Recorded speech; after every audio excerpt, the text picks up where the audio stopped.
Whoa, whoa, whoa, whoa. Hey, everybody. Got a couple of things here that I need to do. And then I am going to jump into these topics tonight so that we don't go beyond an hour tonight. That is my goal. That is my plan. And I want to ask you all to hold me accountable to that thing. Hello? Because we're going to jump into some topics tonight. Some specific things I want to talk about. There may be some folks joining me. There may not. It may just be me and you. Chit chat. So, give me just un momento, por favor. And I will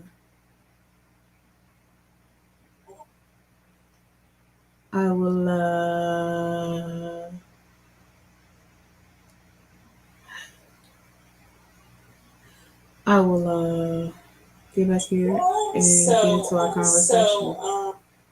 So we had a beautiful day. And while I'm sitting up here, let me encourage you guys concerning a thing. Let me ask you a question. I know that here at the check-in, we cover topics, a spectrum of conversations. We talk about quite a few different things. And excuse me, trying to get situated because I'm still a little discombobulated from earlier. But here's what I want to share with you. Hey, son, give me a thumbs up when you're ready to jump on. Just want to encourage you. I know that since the pandemic and the times that we were, you ready? The times that we were out of church and those different things. And many people haven't, made their way back to their place of worship. And I just want to encourage you, if you have a place, the online church is a blessing. You all know on my other platform, Christ is Our Culture, I do actually do, Bible studies and ministry.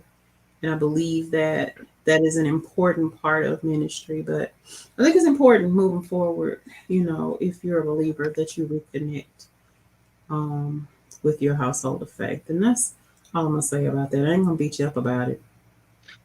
I'm going to just say that. What's going on to my handsome son, Brad Lewis? I'm trying to, I don't know. I know you don't remember because you were so little, but your first babysitter was an Indian family. Munir, and I can't remember the mom's name. And I loved to hear them say your name because they used to call you Brady. Brady, your mom is here. So this is back in yes, back in Colombia. Right. Yes. Yeah. So if you find that you have a love for Indian food, actually, yeah, no. Things. Actually tried curry for the first time. Recently. And I was pleasantly surprised. I was like, "Oh no, I actually like this. This is this is kind of fire." Yeah. Oh yeah, curry is the bomb. curry is the bomb diggity. Yes, it is. Yes, it is. And, so I'm gonna try some more stuff. We're gonna see. Yeah. And so they used to babysit. Hey, Prophetess Sonia, glad you could drop in, hang out with us for a little bit. That they used to be your first babysitters, and it was so funny because when by the time I would get home from school, because I was working and going to school, and by the time I would get there to pick you up, they would come talk. They would come and they They had a daughter who was right at about your age, and they had a son who was a little bit older than you. And the three of you would just toddle around like, you know, you all were three siblings. It was hilarious. But I used to love it. Brother, your mom is here. So what you're saying is I have a Indian family out there that I need to find at some point. You do, yes, absolutely. Them and whatever. Go ahead. I'm sorry. No, I was gonna say them and whichever. You didn't say they were an Amish family. It was a Pilgrim family. I forget the one that was born with me at the same time. Anyway, I am going to find that baby because that was a fascinating situation. Now, I hate that we didn't get their information, but that was so interesting. And for those of you who don't know what he's talking about, is the night that he was born. It was a really interesting situation that happened. Is when I got to the hospital, there were no babies in the nursery. Nursery was empty. And there was me and another lady in labor and delivery. And Brady was born weighing almost 10 pounds. Then there's this little Amish family, and they were having a baby. I don't think it was their first baby. And he was almost 11 pounds. So there's these two giant babies in the nursery. And about an hour after you were born, it was like the heavens opened and babies started coming from everywhere. Right. And before the night was out, the nursery was practically full. Eventually, the next day it got full. And the two of you, they ended up moving you all because they ended up moving you all upstairs to the NICU because you were dealing with a situation with fluid in your lungs. Right. They were. There's a song you said you were born a toddler. Absolute truth.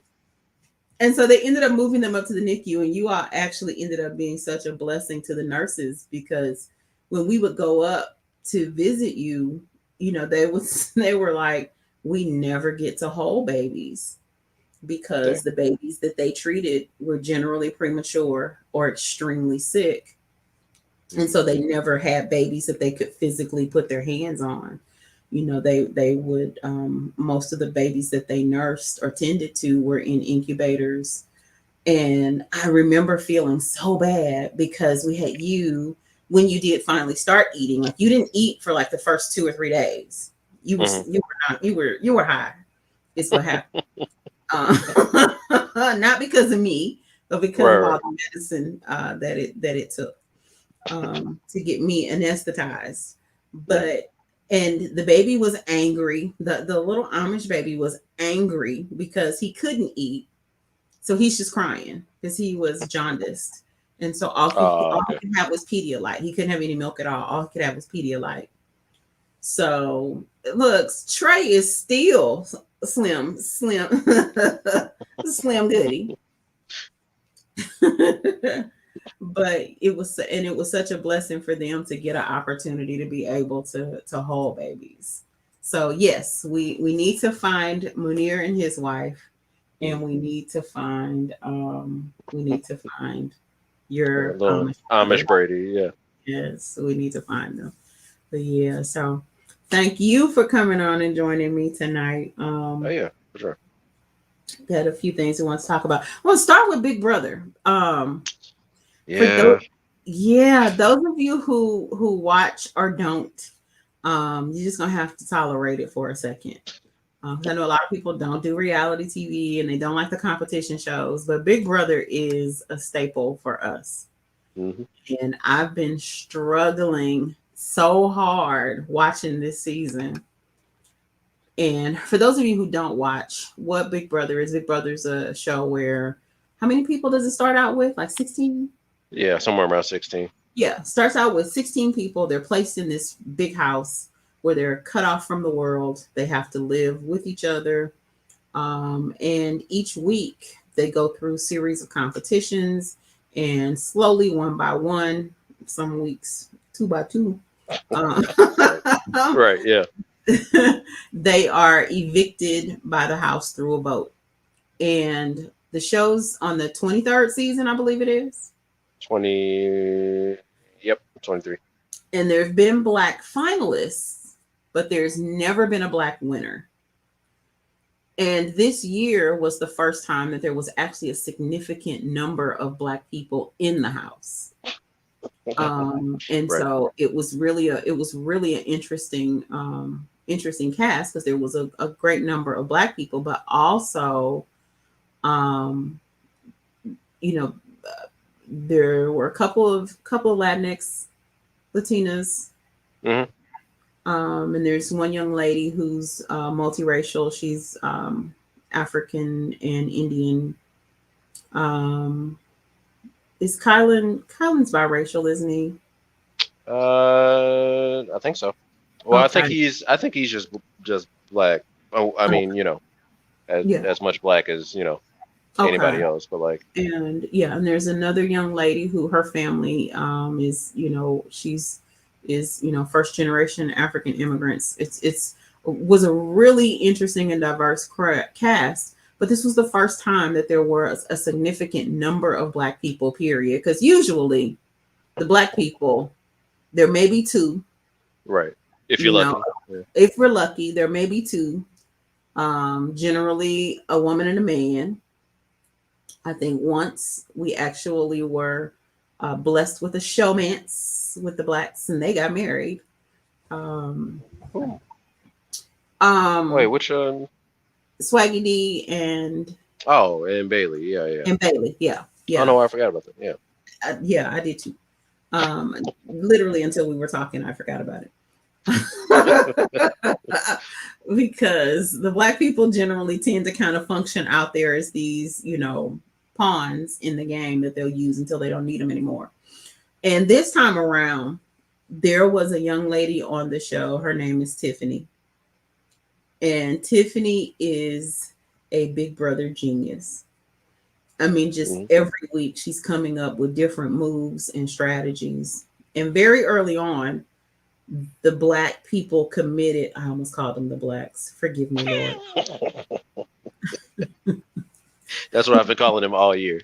Look, I know technically the Alliance has a name, but it's the Blacks. Yes. Well, I'm gonna call them the Blacks to start out, and then I'm gonna transition over to. So the Blacks got together and decided that, you know what, why don't we work together to help ensure that this time around there's a Black winner. And what their goal was to get all 6 of them to the final 6. And they were able to accomplish that largely in part to a lot of the strategies and ideas that Tiffany would bring to them. Mm-hmm. And then, but they're really good game players. Some of them are really good game players. Some of them are playing really messy, horrible games. But they were able to get the 6 safely to the end, which was a major accomplishment, because now what you have is the winner and the runner-up will now both be Black. So I mean, it's insane. What I found interesting, though, that really helped them get down to the 6, I believe, was the refusal of the others, the reluctance, the unspoken reluctance of the non-Blacks, I think, to believe or even speak that maybe, just maybe, the Black people were working together. Well, I think that was it. I think they were just afraid to say it. It's like, well, sort of like you were saying earlier, nobody wants to be the one that's like, the Blacks are working together. Like, nobody wants to be that person. Yeah, I think everybody suspected it. I think once we got to a certain part, once we got about 5 or 6 evictions in, we were like 2 away from the 6.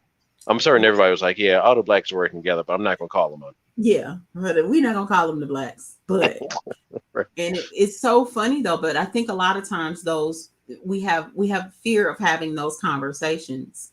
Like, you'll hear people bristle if in describing someone you describe them as the Black girl or the white, and it's like, no, people actually do have a racial designation.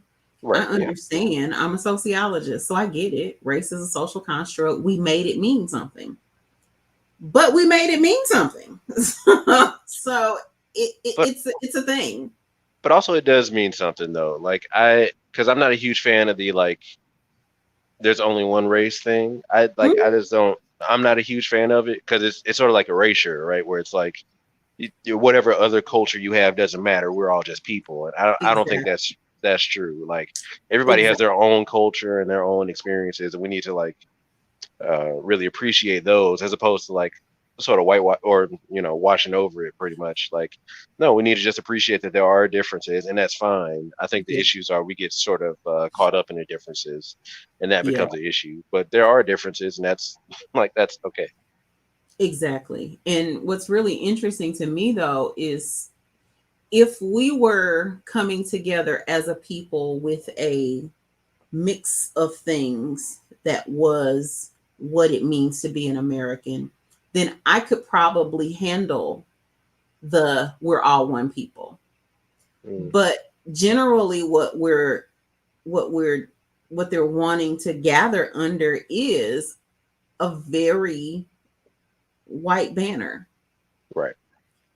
because if you bring any of your you bring any, if you're a Native American, if you are immigrants, and you bring that to the table, it's treated as if you're bringing something different to the table. Hmm. And and and and, and so it gets really interesting that we are afraid to have those conversations. But Hmm. I think, unfortunately, being afraid to have those conversations and lay it on the table and really not knowing how to do it, you know what I'm saying? Because things Right. have been so tense over the last year where race is concerned. So I love all those young folks that were in the house this time. There was only one person who I had a genuine dislike for, and that was Sarah Beth. I just couldn't do her Right. from the beginning. I Because was the opposite. I know I was heartbroken when you told me she was the one you were picking. I was like, dang, I'm gonna try to see the good in her for my son, but Yeah. No. At first, I was certain that it was going to be her and Asa at the end. uh-huh. Not to get overly specific what I thought, but yeah, I was like, it's gonna be her, Asa at the end. Maybe we'll see, one of the other guys make it to the end, but those are my Mhm. picks, and they both ended up being huge disappointments throughout the entire, especially this last stretch, probably this last like couple of months. Mhm. It's been terrible to watch. Yeah. Yeah. Well, I thought X would make it pretty far. Hmm. And I thought Kylan would make it pretty far, because he was very, okay, I'm gonna be blunt. He was very white friendly. Right. So I He's very believe, palatable, yeah, for sure. yeah, I believed that Kylan would find a way to survive a bit down in. Mhm. I was surprised, but I think just that uncertainty about how to have conversations about race, if somebody had laid it on the table, it may have gotten heated, it may have been divisive, but I think the cookout wouldn't have been able to be successful. Mhm. But I think one of the things that allowed them to be successful is those people who really do, who even once they heard what the plan was like, you know what, dang, it sucks. I'm about to cry because because I'm losing out on $750,000. But you know what? I think I can support that. I Right. understand what they were doing, and I actually respect what they were doing. That part I loved. That part I really, really loved. I can tell once this is done, Sarah Beth, Memphis, and the other girl And gonna have Christmas, yeah. Christmas, right, from a previous season. I can see them getting ready to have something. But getting Oh yeah. back to what the six did, Oh that yeah, it yeah. was phenomenal what they did. And Tiffany has one of my favorite all-time ever Big Brother players, Dr. Will. I I Tiffany in my heart has moved into that place. Oh, for sure. Tiffany, Dr. Will, Derek, Hmm. um, Dan, those, all the great strategists back in the yeah, day, yeah. yeah, yeah. And it would, I haven't been a fan of the All-Star seasons because so many times they bring back winners or they bring back people who've developed careers after the show as a result of the show. They don't need the money. They're not really, they're just there, because they paid them to be there. So I generally don't enjoy the All-Star games, but wouldn't it be something to see Dr. Will at his peak, Tiffany? Oh yeah. Derek, oh, that would be so awesome. If Boogie didn't have a restraining order, you could bring Boogie in too. I was gonna say if Boogie wasn't on the outs, yeah. Exactly. So, but the unfortunate part was after all that hard work and strategizing, Tiffany ended up being the first one that they got out of the house. And so it's good gameplay, but man, it felt so bad. Right. It was the best thing they could have done for all of their games because they weren't beating Tiffany. Like, they knew they weren't beating Tiffany. So they had to do it. But you just hate to see that kind of thing. You hate to see the person that did all the work get put out first. Yes. Like, she did the heavy lifting. She did. And I know she flexed a little bit there at the end. That's the only issue. She gave them that opening. Yeah. I think other than that, I think she played a perfect game up until that point. So long story short, I hope she ends up being America's player. That's a special award that they do where that person gets a check. And so I'm praying that she gets that America's player. I'm praying that she has opportunities, outside of the game. But they've been interesting even with the players that are left over. Big D is growing on me. Derek is growing on me just because I feel like if Tiffany couldn't win, I feel bad. I feel like I won't enjoy as much if X and Kylan win. So now I'm kind of on the low. Rooting for the two floaters. Look, rooting for chaos. You know I'm here for the ruckus. Right. I'm not here for the smooth play out. Look, I'm looking for I don't know, Sonia. Big Brother's a different kind of thing, and the fans of Big Brother tend to respect good gameplay. So I'm hopeful because it's literally a matter of people voting, and so I'm hopeful that people vote for her. But also, go ahead. And especially with no. Well, I was gonna say especially with that part because it's two-sided where it's like people love like great gameplay, but they also love people who do great diary room sessions. And I think that's what put Tiffany in that other class for me was like, usually you have somebody that's a strategist that's like kind of crappy in the diary room or as far as getting their point across, but she was super entertaining and probably the most strategic person in the house. And we haven't had that in a long time.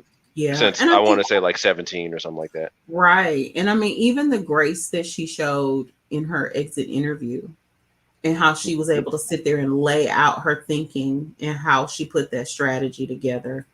And it was comforting to see, she got a lot of support on, from social media and all of that. So I'm hopeful that something will come out of this because I think she, it sounds like she's got a great story, single mom. She's, playing to be able to be a blessing to the lady who raised her and her son. She's regular girl with a regular job. She's a phlebotomist. She just go to work like everybody else. And so I think she's got a really compelling story to tell. The others actually seem like they're probably, financially in a comfortable situation. Not that anybody can't use $750,000. Well, I was gonna say, yeah. I mean, even for America's favorite players, I think it's like 25,000. Yeah. Like, they'll survive. Yeah. That ain't nothing. That ain't nothing to lose. But I think that Tiffany grew on me at first. Yeah, at first I thought she was being a little aggressive with the guys. I didn't like how she handled Big D and Kylan, who were to me a little more gentle. And they came out of their shell as the game went. Right. But that's just her. That's just how she is. Mm-hmm. And after that day, she sat there hanging on that rope, knocking against that wall. She just stared at that man. And they're all sitting there going, we don't understand why she didn't drop, why she didn't let us win. And when they asked her what was going on, and she was like, I can stay up here. I'm good. I was like, go, Tiff, get it. That's honestly like the most monstrous thing I think I've ever seen, where somebody just sit there stone faced, locked in on those endurance competitions. Like that's crazy. Yes, it was cold blooded, baby. She locked in on that little rope and swung around that room, and like she was sitting on the balcony of a nice hotel, sipping a mimosa, minding her business. It was nothing. Right. It was nothing, and he's struggling. I was like, yeah, this ain't going down well at all. So I have enjoyed Big Brother thus far. I look forward to because I love so much what they did to stick together and how they were able to pull that thing off.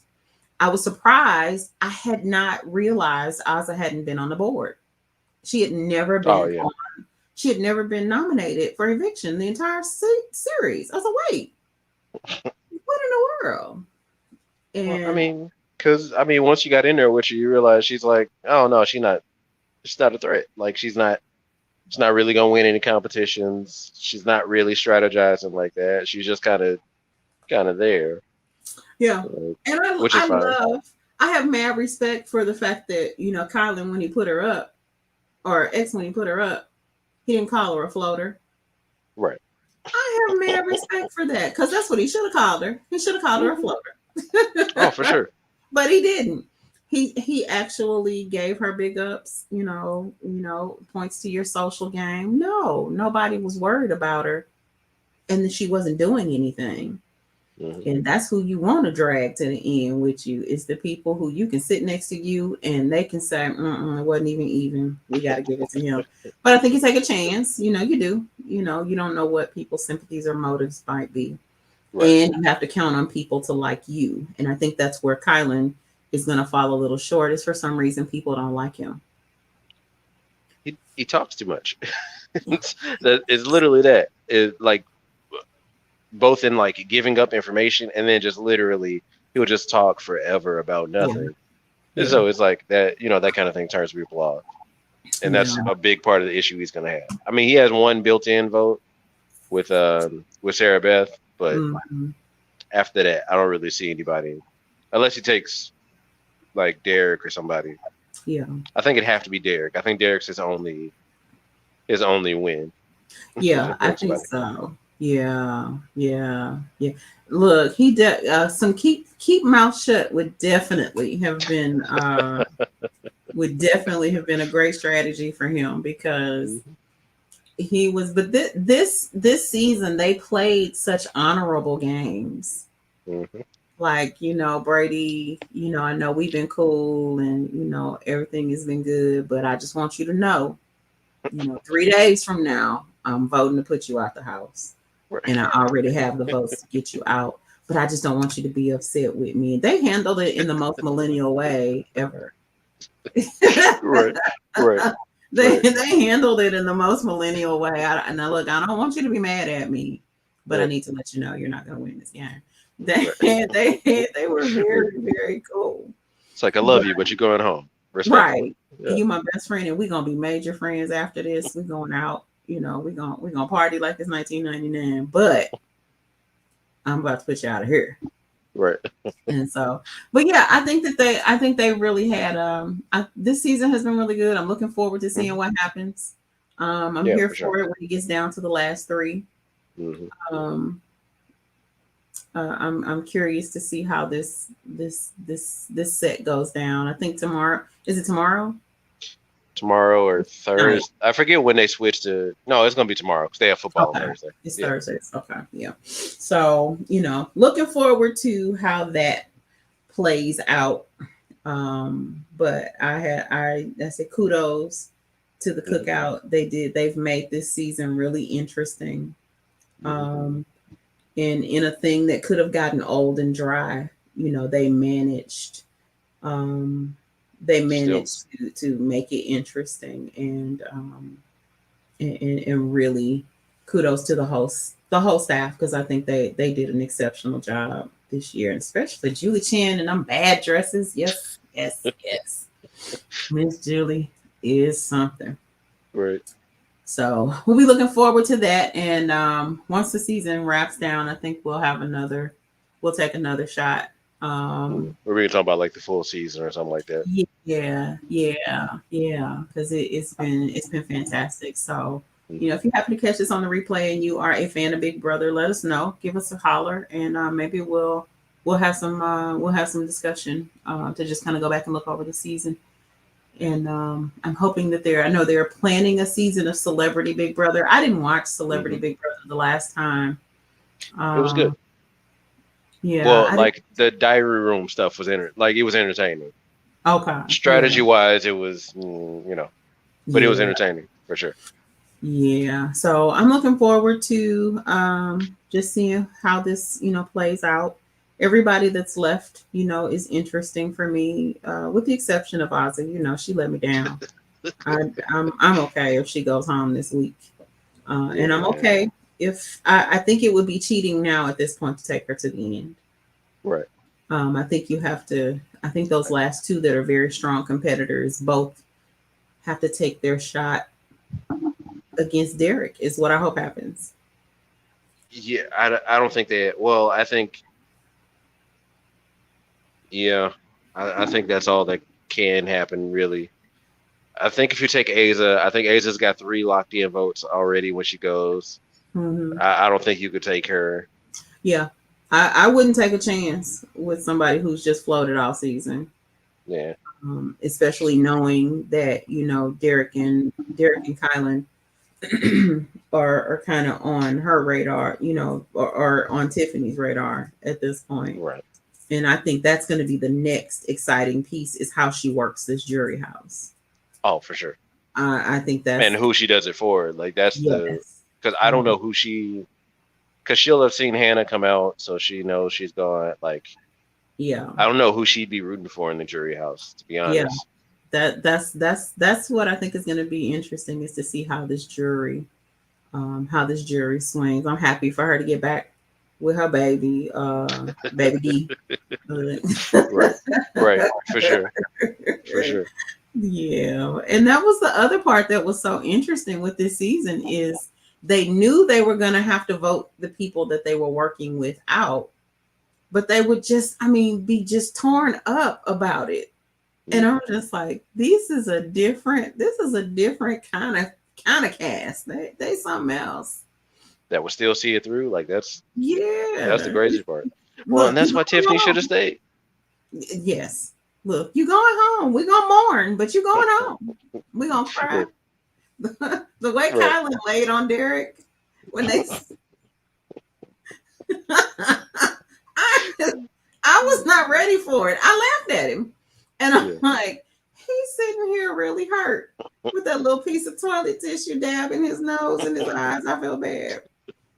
Right. I feel bad, but I think I'm excited, especially to see, the possibility of there being, 3 Black men at the end. I think that's exceptional because I think Big Brother is a little kinder to Black women than it is to Black men. Black men go real fast. Yeah. And so I'm really excited, I think, to see those 3 brothers potentially being the final 3. I'm excited about that. So that is that. We saw it's been a horrible season. When we got a chance to catch a little bit of the Emmys the other night and they were doing the memorials, it was heartbreaking going back, looking back at those pictures and just being reminded of all of the celebrities and things that we lost. And this year it has been crazy. It's not getting any better. we're steady losing people. And this past week we lost an iconic figure by the name of, actually, I knew him as a comedian, AJ Johnson. Right. But most people will know him as Ezel from last Friday.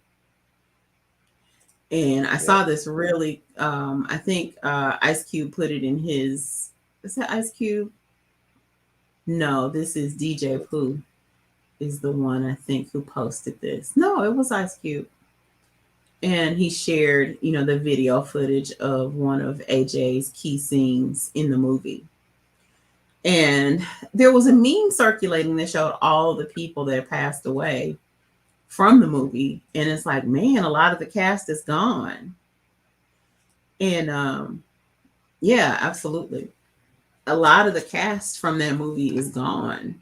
And it made me think about, wait, that movie's been around a long time. Mm-hmm. And I was looking at BuzzFeed had a special post this past week where they had a group of really, really young people sit down and watch some iconic Black movies. And I think, have you seen those? Best Man. Well, you just saw Color Purple, so I'm the wrong person to ask. Listen, I didn't see Boys in the Hood until college. Yeah, no. Yeah, and so I know, bro. That's gonna be weird. Is like, what it gonna be? I mean, a whole new, Ice Cube's grandkids, or I don't recall his, because here's the thing. I don't have much of a wealth of like memories of the Friday movies. The Friday movies are movies I watched and experienced, but I didn't really lock it in. Mm-hmm. And so I remember going to the movie to see Friday. And I think eventually at some point I saw next Friday and Friday after next, like on TV or something like that. Mm-hmm. And so those are movies I experienced, but I ain't like lock them in. So I had to read, like, okay, I know AJ was in the movie, but what was his character's name? And then there's others like Debo and that kind of stuff. So, but backtracking from where I was, they watched The Best Man, Belly, Poetic Justice. I haven't seen any of this. See, that's what I figured. I have not seen. I don't think I've seen a second of any of those movies, actually. Wow. Wait, what was the first one you said? I don't even remember. The Best Man. Best Man. No. Wow. Y'all, we had to trick Brady into watching The Color Purple. Because here's the thing, he doesn't watch slave movies. Right. And so we spent a great deal of time trying to convince him that The Color Purple was not a slave movie. And then he came back with a pretty logical argument that kind of had to go, well, maybe you're right. That woman got sold in the first 5 minutes of that movie. And what could I say? I mean, there was nothing I could say. There was nothing I could say because in reality, Sonia's gonna jump on and join us because I need somebody who's seen a Black movie or two. But I was so concerned that he kept calling this a slave movie. And I'm like, no, Brady, it's set in history. I'm sitting here trying to defend Color Purple and tell him, no, it's not a slave movie. Yes, it was. And we're sitting there. Literally. And for the first time, I'm like, this woman was. It really was. Wasn't she? That woman was a slave. 90% of that movie, she was a slave. It really was. When you think about it, it really was. Yes. So as the daddy is negotiating with Mr. 12 Years a Slave was not the first movie. I'm sorry. Look, as the daddy and as the Mr. and the daddy are sitting there negotiating a price almost, I'm like, wow, this is really bad. I felt so bad. And I mean, again, it speaks to the oppression of Black people and Black women and all of those things. And Alice Walker, her and her feminist agenda and all of that. I get it. But and I do think that the movie was very harsh on black men. I think it was very mean to black men. But they were telling a particular story. Yes, but they were. I think that they were very, very hard on black men. And you've got Alice Walker, who I don't think is really enamored with black men, who was the original author. And then, you have what people would call a black movie. I would call The Color Purple a black movie, but it's not. Steven Spielberg was the director. Yeah. That was a disappointment. That was a disappointment. Right. When I realized that. That was a disappointment. Yeah. And so even though it was about black people and it gave us Whoopi Goldberg, a national treasure, who I pray lives just as long as she wants to. Me too. Because Whoopi's walked a weird path. Whoopi's walked a path that I recognize a lot, because Whoopi wasn't originally big with the black crowd. No, they did not like her. With a white audience.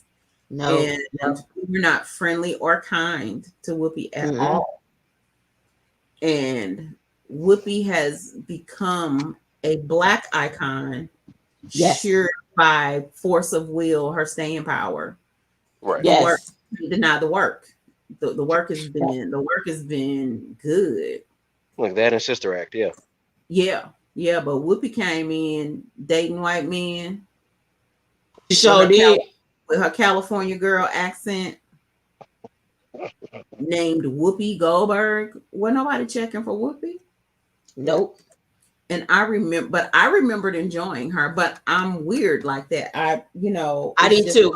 Yeah, it's all the quirkier the better for me. I'm good. Those are gonna be my favorites. California girl. Those are gonna be the people, that I kind of tend to get drawn to. And so even though it was a movie about black people, it wasn't necessarily a black movie. And so as they were watching those, and I was a late comer to the black movie, because again, in the heyday of the black movie, I was in Columbia, Missouri.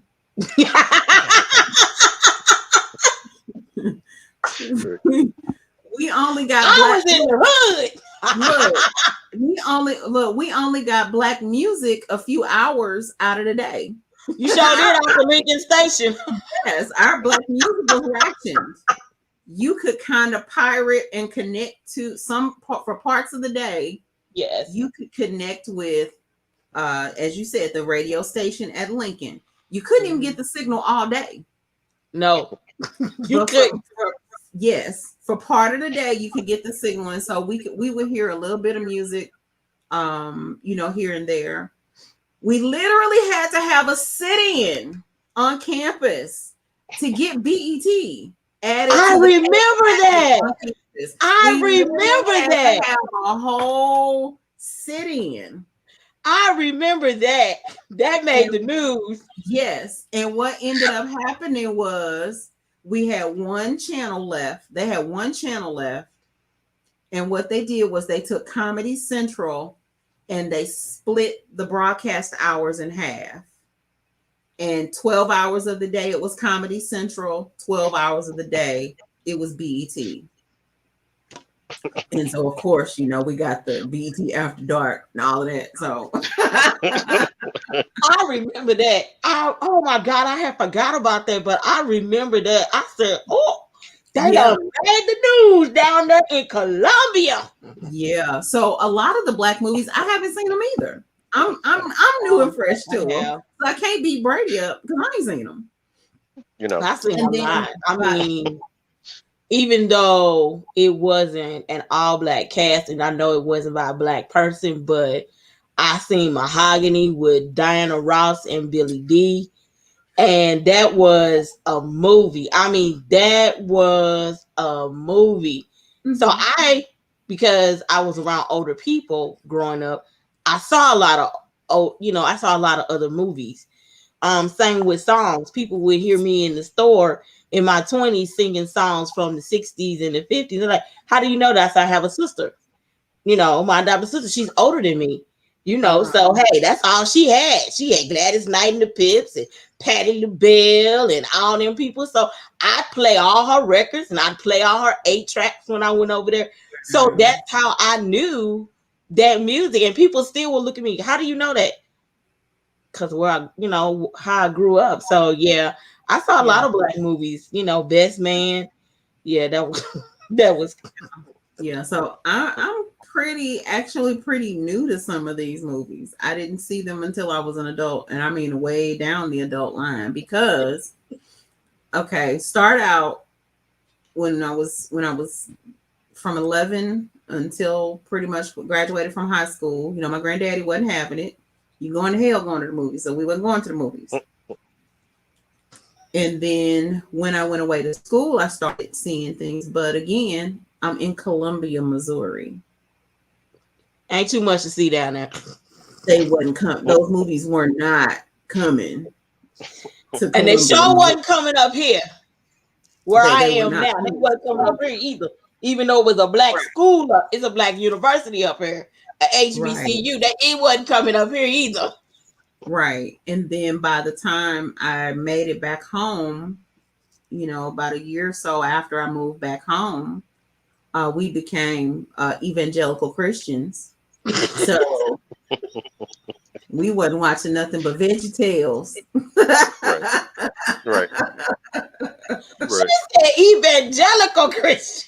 Look, so that is a very nice way of putting it. Exactly. We wasn't watching nothing. Brady declares that I wouldn't let him read Harry Potter. I don't remember this. I can tell you the exact moment too.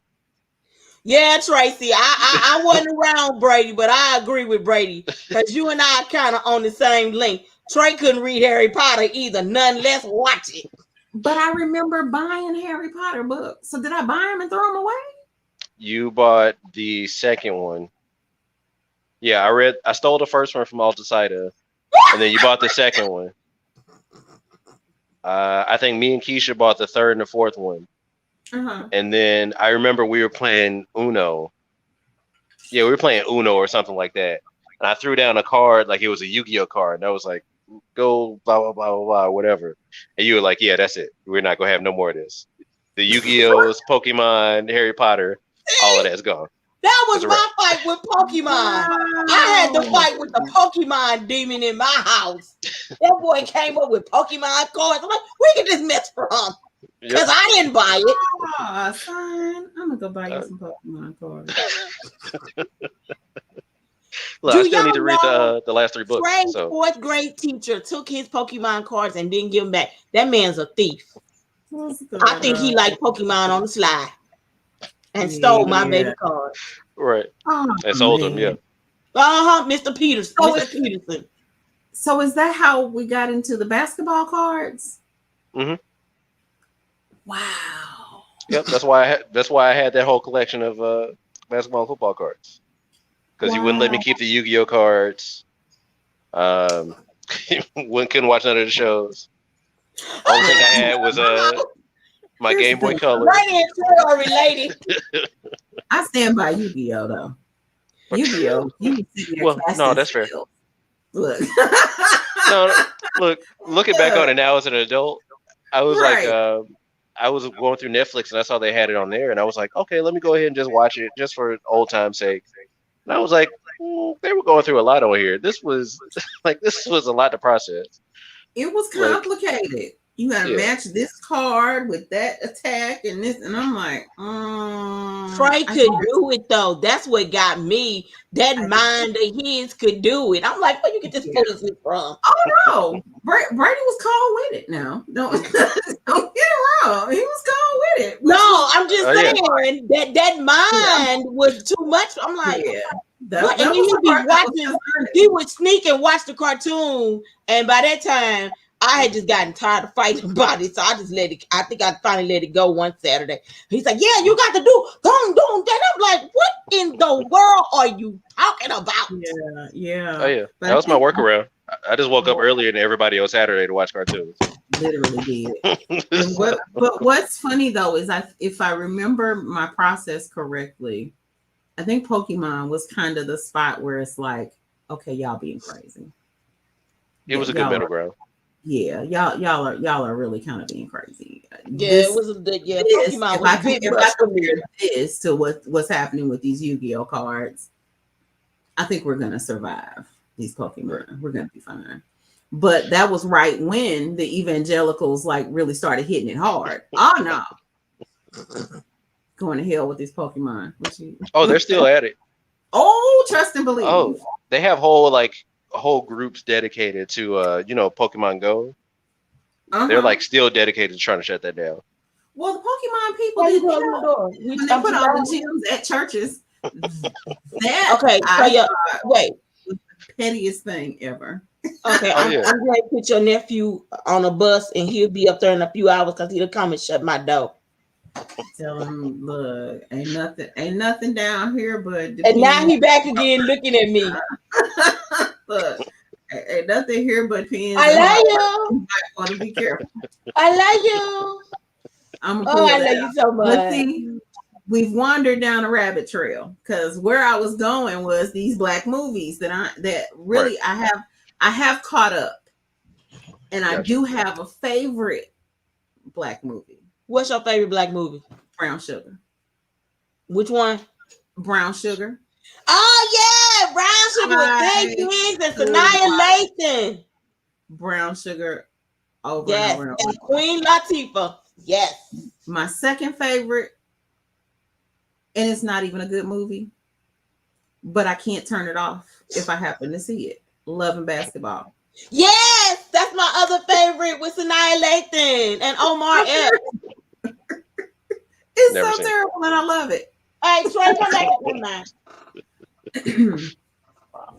And then we start getting into like Boys in the Hood is a staple. Now I have to say, my most ratchet ghetto movie that I love to watch, Boys in the Hood. I ain't gonna even lie. Yeah, Boys in the Hood. Boys in the Hood. To see a young Lawrence Fishburne and a young Angela Bassett and a young Morris Chestnut and all them, it's like, wow, y'all did some acting back in the day. Yeah, and who was Nia Long? I was like, yeah. I found this podcast recently called The Rewatchables. Really? Ringer podcast, and it's this guy Bill Simmons and some other people, and Van Lathan, the guy that used to be on black guy, used to be on TMZ, and they go back and watch movies and they break them down, talk about them, really go through them really good. And I really enjoyed the one I just listened to was about Boys in the Hood, and they had they shared some really interesting information and insight, on the movie and discuss some things. And one of the things they pointed out in Boys in the Hood that really bothered me and made me laugh and made me question if I'm ever going to watch this movie again was Ricky and his decision when he's running down this alley. Makes no sense. Didn't make no sense. He's a wide receiver. It didn't make no sense. He knows cuts. He knows how to dip and dodge. Yes. I know there are fences, but there's backyards. He's tall enough to jump. Yes. This ninja. Yes. Ran a beeline straight down an empty alley. Yes. What? I'm like, what is wrong with you? I ain't understand. It's the most ridiculous thing. Every other aspect of that movie I could deal with, but that bothered me. Yeah, I didn't like that aspect either. And of course, my favorite line from that movie when she walks in there and Doughboy and his friends are in the house, and she tells, "If you don't get them drive-by shooters off my couch."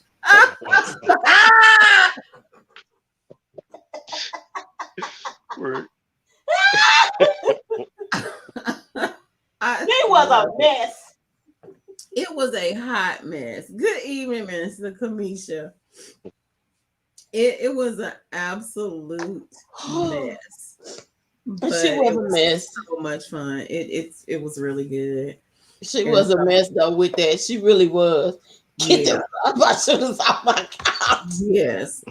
But it was really good. I know. I have to agree though. I didn't understand that either. That was the one thing that got me too, I think. In that whole movie was, dude, how you gonna go down this alley? I know you know better than this. I know you know better than this. He knew better. He should have. Mm-hmm. He should have. But of course, you know, that was one of the assessments that they made in the movie, because the guys who handle that podcast, they're sports writers as well. And so they were like, you know, the hard question that nobody ever wants to answer about Boys in the Hood is, was Ricky even really good enough for a recruiter to even be coming to see him? Right. Sure. Clearly, that bad run that he made down that alley would say, why? No, he's not. Yeah. Come see him. And he wasn't particularly fast in the run. Like he had no technique. Like his run style was kind of sad. Like it's all bad. Nothing. And he built like a basketball player. He built like a football player. Just running. Just flat-footed running. And I'm like, all right, bro, that's not how that works. Like, Cuba looked more like a football player than Morris Chestnut did. Right. And I'm just like, what happened here? I couldn't get it. But yeah, I was really intrigued by that. And so, you know, we've been praying for, you know, AJ Johnson's family. And yes. You know, I've heard as I'm sorry, I got distracted by something I saw on the screen about the story. But you know, we're I hate that, you know, they haven't had the opportunity to, you know, keep the franchise moving, you know. But I also know that, you know, Brother Chris Tucker had some, you know, different changes in his life where he wasn't willing to do the role. Yes. After I respect. Yeah, I respect. Yeah, after he did, I was shocked. I never will forget when they were talking about doing the second one, and I heard that Chris had changed his whole lifestyle and had gotten into church and everything. And they were like, "He not say what?" And I had to actually go back because he was in a movie. He did Money Talks first, and then he did Fridays after that. And I said, that boy cut. And I never paid attention to it when I watched Money Talks. But when I went back, I said, oh my God, he was horrible at the mouth. He was ridiculous. And to see him just do that 180 like that, I was blown away. I think I reread that article about 12 times because I was like, y'all got to be playing. It's a joke. This is a joke, but I did respect him for that. I really did. And so I watched to see what happened when he did the movies with Jackie Chan, and he was totally different in those movies with Jackie. And I was like, wow, I'm impressed. Yeah, Brady was a huge Chris Tucker follower. Mm-hmm. I think Money Talks is a movie we like eventually ended up having to hide because it was just back when we had VHSs, yeah. Mm-hmm. Yes, because now I can't even watch it because I don't have a VHS anymore. Yeah. But yes, I forget one of the streaming services has it. I just watched it probably a couple of months ago. Yeah, I think HBO has it. I think HBO's killing it. HBO has everything. Yes. They're killing the game right now. Brother Demetrius, Money Talks is hilarious. But Brady was on. Like, yes, it is hilarious. You're right, brother. It's hilarious. But Money Talks, the words, my goodness. Independence Day. I like Independence Day. Most people didn't like it, but I did. Yeah, it was my favorite Will Smith movie for a long time. Yeah, I loved it. But I think the only reason I loved the movie. I really did. I loved it. But I think the reason why I loved it so much was because that was when his ex-wife had taken him to the cleaners and she got everything she thought that she could get out of him and thought she could bankrupt him. And right after she did that, he came out with a blockbuster. That sucker tore up on, what was it? The 4th of July weekend. He made more money than and that's when she got angry and went to go taking him back to court. I'm like, girl, go sit down. You cleaned him out from the first. You cleaned him out from the Fresh Prince. You took as much as you could get. You cleaned the clock with the man. Do not try to come now because another door has opened for him to make back the money that you took. Girl, you better go somewhere and sit down. But she lost that time. When she tried to take him back after Independence Day, she couldn't get no more money. She was mad about it. But yeah, I like that movie. Independence Day is one that I like. I also like what's the other crazy movie I bought? I like Trading Places for some odd reason. I just love that movie. It's classic. Yeah, I just love Trading Places.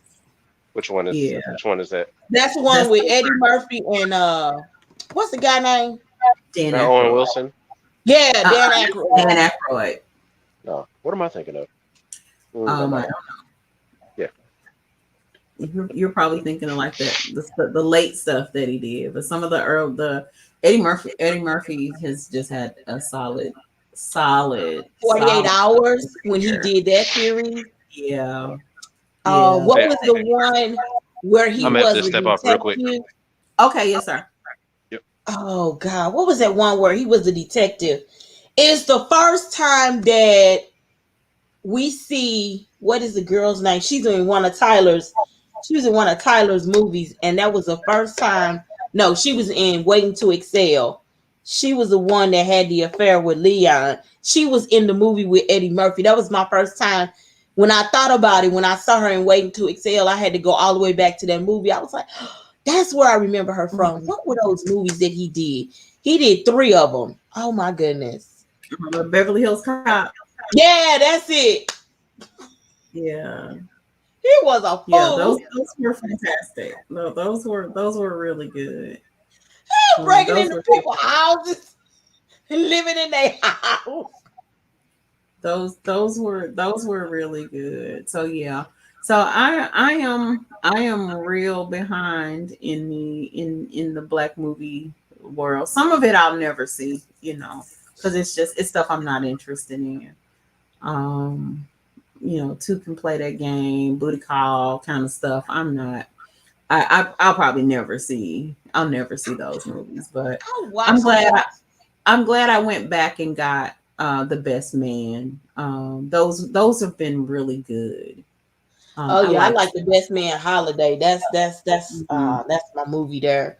I didn't like the way they did it. Rachel had to kind of warn me.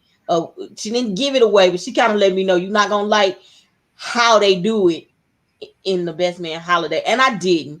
I was like, why y'all had to kill the girl off? Why y'all have to make the girl die? But it still was a good movie. It still really was a really, really good movie. Yeah. So yeah, I like both of those. And those. I have all of them. 2 Can Play for Your Game and the second one. And I really bought it for the comedy because Anthony Anderson is Anthony Anderson's insane. He is his career has been really interesting to me. Yes. To see how, he just kind of started out just this guy that would show up and have these really funny moments. And like Blackish is one of my favorite shows. Yeah, I was thinking that too. Ever. Blackish is one of my favorites ever. And I like that one. I was really glad for him to get those kind of opportunities. But yeah, to see his career the way that it's gone, it I don't know, it really I think it's really encouraging the different kinds of Black people that we're having now. Because there was a season when you were only gonna have one kind of Black kid, It was Black kid on TV, trouble youth, the killer, the crook, the villain. And for him to get the opportunity to play, the role that he plays, where, he's a Black dad, in the home, present, successful. I love it. I really love it. I love that we don't have to go, all the way back to, Cosby, to see, Black fatherhood. I love it. I do too. Mm-hmm. But despite everything that Cosby has done and did, or however that went, they didn't like it even when that was out. They didn't like the fact that, Black people are affluent like this. Black people can be lawyers. Black people can be doctors. Why can't they? I mean, we got just as much brain as you and anybody else. Why is that such a hard stretch for you to think that we could do things like that? Even when they did the what was it, A Different World, and everybody was trying to go to Human, and Human was just a made-up school. But I like the fact, because after that you began to see more Black people wanting to go to HBCUs, and you began to see more parents wanting their children to go to HBCUs. It goes back to, we need to go back to the Black Wall Street days. We need to go back to where we have a community for us. We need to get back to that, where we have a community for us. That was one of the things I never will forget when FUBU first came out, and I was wearing their stuff, man. I was wearing it. I'd be wearing it to work and wearing it everywhere else. And people would ask some of the dumbest questions. To me, it was dumb. Well, what is FUBU? And I would look at them and I was like, for us, by us. And they were like, well, what does that mean? For us, by us. I said, Black people made it, so that's that's by us. I said, Black people made it for us, so that means it's for us. And they're like, oh. And to this day, I have two pairs of FUBU boots that I bought in the 1990s. That I need to take somewhere and get the soles fixed. That's how long I've been having those boots. And every time I wear them, people say, where you get them boots for? I said, they FUBU boots. Yeah. They FUBU boots. Well, where you get them from? I said, I don't know. I got them from Shoe Carnival. I said, back in 1990 something. I said, and I got them on sale, both player, black and tan. And they were looking, really, I was like, yeah, FUBU stuff holds up really, really, really well. Really? So, I think we need to go back to that. In the first season of Martin Houston. Yes, I noticed that too. Yeah, and here's the thing, and actually I'm glad you mentioned that. A friend of mine, and he's a Facebook friend. I know him via Facebook, similar to the ways that the Lord has just blessed me with some interesting relationships on Facebook. But a friend of ours, Tony D, has started a website called Connect Me. And the focus of, I hope to have him on one night to talk about what he's doing. But the focus of the website is to create almost like an online directory, kind of like Angie's List, but it's all Black owned businesses. Awesome. And so you can register as a person who uses it. I think it's like $12. Or you can list your business there as well. And I thought it was just absolute genius. And so one of the things I love is that entrepreneurial spirit is there, but also that understanding of the need to support Black businesses. And I think we've got to get past thinking that it should be as cheap to do business with a Black owned business, because I think we haven't understood business enough to really support Black businesses the way that we need to. More likely, especially if you're dealing with a brick and mortar building, they're probably paying more for the building than their white counterparts. They're definitely paying more for their building than Walmart is. Walmart right now is kind of an institution, and it has done its job and shut down a lot of businesses. Yes. And so if you're a Black store owner, you're competing with a monster, for real, that can afford to do what you do at a fraction of the cost. And so I think we have to realize that there is a price to pay if you're going to focus on supporting Black businesses. And I think we should be doing that. We should. Yeah, I really do think that we should. And I think we just kind of have to, I think that we too, though, as Black people owning Black businesses, I think too, we have to make sure that, the work is there to make sure that what we're providing is good quality as well. But I That's know true. just over the last year, especially during, while we were in quarantine, people opened up some pretty fantastic things. I've got a young girl who I used to buy my sea moss from her. And when I tell you that baby's a hustler, she is out there working. What is sea moss? Focused on a lot of it's Irish sea moss. And what they do is it's dehydrated. Well, they rehydrate it and add she adds, different fruit flavors to it, makes it into a gel. And it's extremely high in nutrients. It's extremely good for you. Very, very good for you. Really? Yeah, very, very good for you. Yeah, very, very good for you. And so she has agitated the desire to really make sure I'm supporting young Black businesses. The younger the better for me. And then that we are hers is excellent. Her sea moss is fantastic. Her name is Shonda Bowler on Facebook. But what do you do with it? You eat it or something? You blend it. I mean, there are people who use the plain unflavored for facials and things like that because it just has such it's got such high nutrition value. I'll see if I can find some information online and pull it. Her texture, it's almost like a gelato texture almost. I seem to be behind the game on this, Brady. I don't know what her and Clemisha talking about. It's like hers one of the new health things for sure. Yeah, hers is very, very good. But let me see if I can find something on the properties of sea moss, because I'm trying to get my nutrition life together. Yes. I done had a word from the Lord today, so yeah, I need to be getting all information that I can. Yeah, a lot of people are using it in place of probiotics.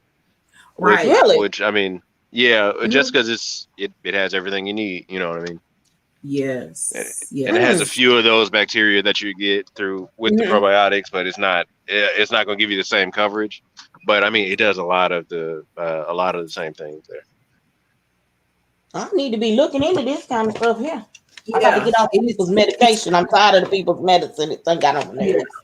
But the thing I did discover with it is you've got to make sure your water intake is right, because if your water intake isn't on point, you'll end up where I was, which was dealing with a lot of inflammation and swelling. So, but it has really amazing benefits.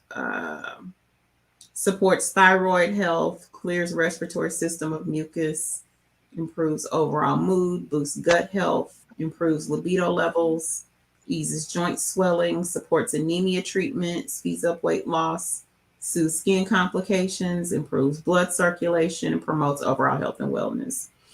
And so I need to be trying to figure. I need to get some of that because I need the blood circulation. Yeah, it's very good for you, very good for you. And she makes it in flavors, so you're getting what's really good for you. And it's not like a sugary flavoring that she adds; it's the sweetness from fruit. And so it just has a fantastic blend that she does. And there are a few companies out there that do it. But I'm trying to support my own people though. Yeah, but hers is really good. She's not the only person out there that sells it, but it's really good. But I think it's important for us to know, there's startup costs for these companies, and we have to, as my brother said, we have to quit. We have to really allow these Black businesses to make it through, those startup costs that they're gonna have. When they're doing their business, she doesn't own a factory, so she rents a commercial kitchen. Now her business has gotten to the place now where she can't work it out of her home anymore, and so she rents a commercial kitchen, to make it. That's And it's expensive. like, and that's the beauty of it is, that's going to an even higher level, so she's able to work in an even more sanitary environment with professional equipment, and the quality has gone through the roof, and she's just selling out. But I think it's important that when we see businesses like that are operating in excellence, that we find a way to support them the best we can. It's why Kev on Stage is one of my favorite people. And one of the things that I love is he's unapologetic that no, I'm one, going to use my friends. And two, if I don't have a friend that does it, I'm looking for a Black person that does it. And I think that's fantastic. That we're getting to a place where we no longer see the best is some white person that's doing what some Black person could be doing for us. So that's exciting. But I don't know if you all have any more insight to share on our Black movie perspective that we went through. I'm gonna set me a goal to watch me a Black movie this week. I don't know what it'll be, but I want Yeah, you gonna make me pull out my stuff and turn it on so I can listen to it while I'm doing my homework. But I wanted. Let me know which one y'all end up watching, because at some point I need to watch them. I think. I'll see. I'll see. Now that we know that Kaylin is comfortable, we can be around her. Maybe we'll pick some time together to go watch something with her. Right. But, Kaylin is comfortable. Oh, never mind. But yeah, they had But yeah, I've got to see, because some of them I just don't want to see. Like, I'm not interested in Belly, but I've never seen, like, I've heard Higher Learning is really good. And so maybe that's one. Oh, that's one I've seen. I regret that I ever watched Belly. I regret it. Go, Brady. Yeah. All right, Brady, watch Higher Learning. I regret that I ever watched Belly. Ugh. Oh yeah, that's right. Yeah, Mario Van Peebles is another just absolute treasure that we need to. I just want him to stop wearing that one curl in the middle of his forehead. I want him and the dude that played G Money.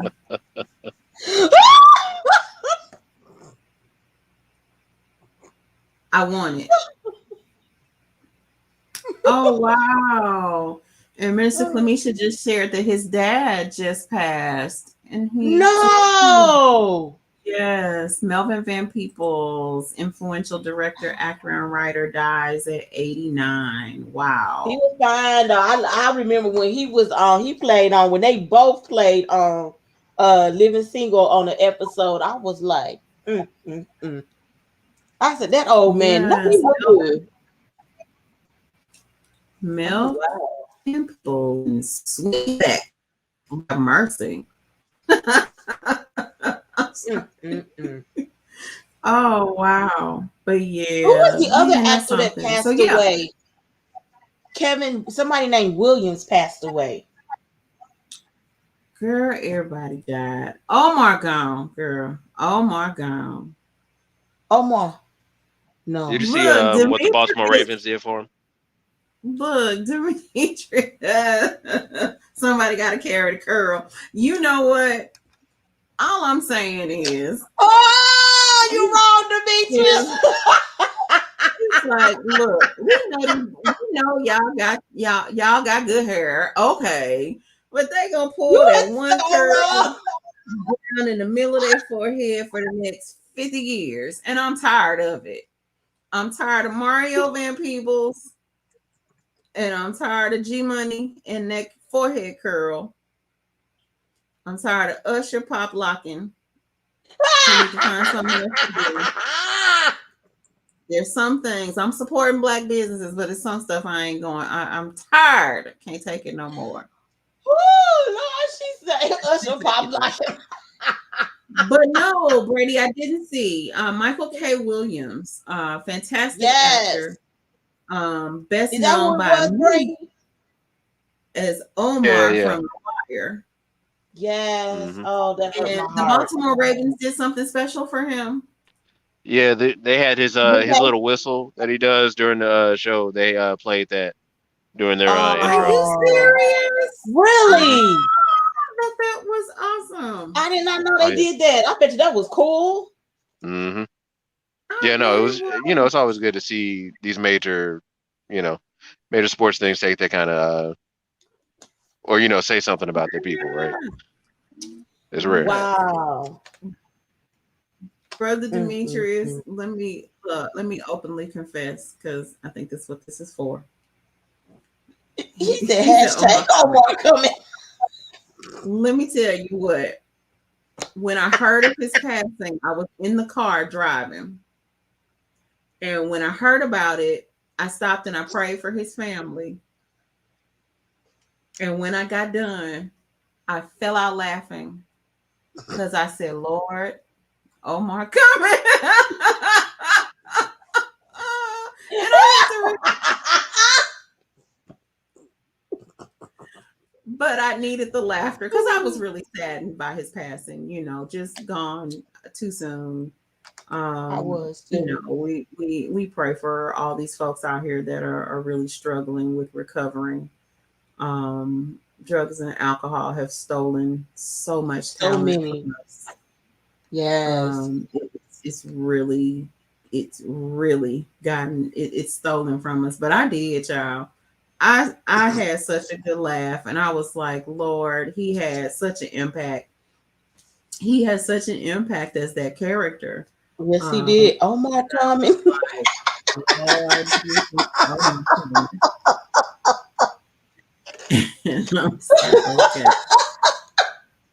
That probably wasn't it was just, but you know what? That, and see, for me, that's like watching Prince when he made the movies with Morris Day and the Time. They were such fools in those movies. I would be cracking up. My sister and I were talking about Prince the other day. And I remember when Prince became a Jehovah's Witness and really started changing his life around, and really like to the point of some of his music he wouldn't perform because he thought it was appropriate to do. Right. But the most iconic Prince moment, the Super Bowl halftime show, girl, where he's singing Purple Rain, When Doves Cry. Yes. From Purple Rain. Yes. And the Lord opened the heavens and it started raining. Yes. I said, what is going on? Yes, and I be trying to find it on YouTube now so I can watch it. I was trying to find it the other day so I can watch that halftime show again. That is an iconic moment in Black history. I don't care what I was like, it's for real raining, y'all. I was like, it's raining. I said, it is raining for real. I said, it is really raining. I was like, and it started raining. Yes. That was so amazing. Yes. I loved it. I loved it.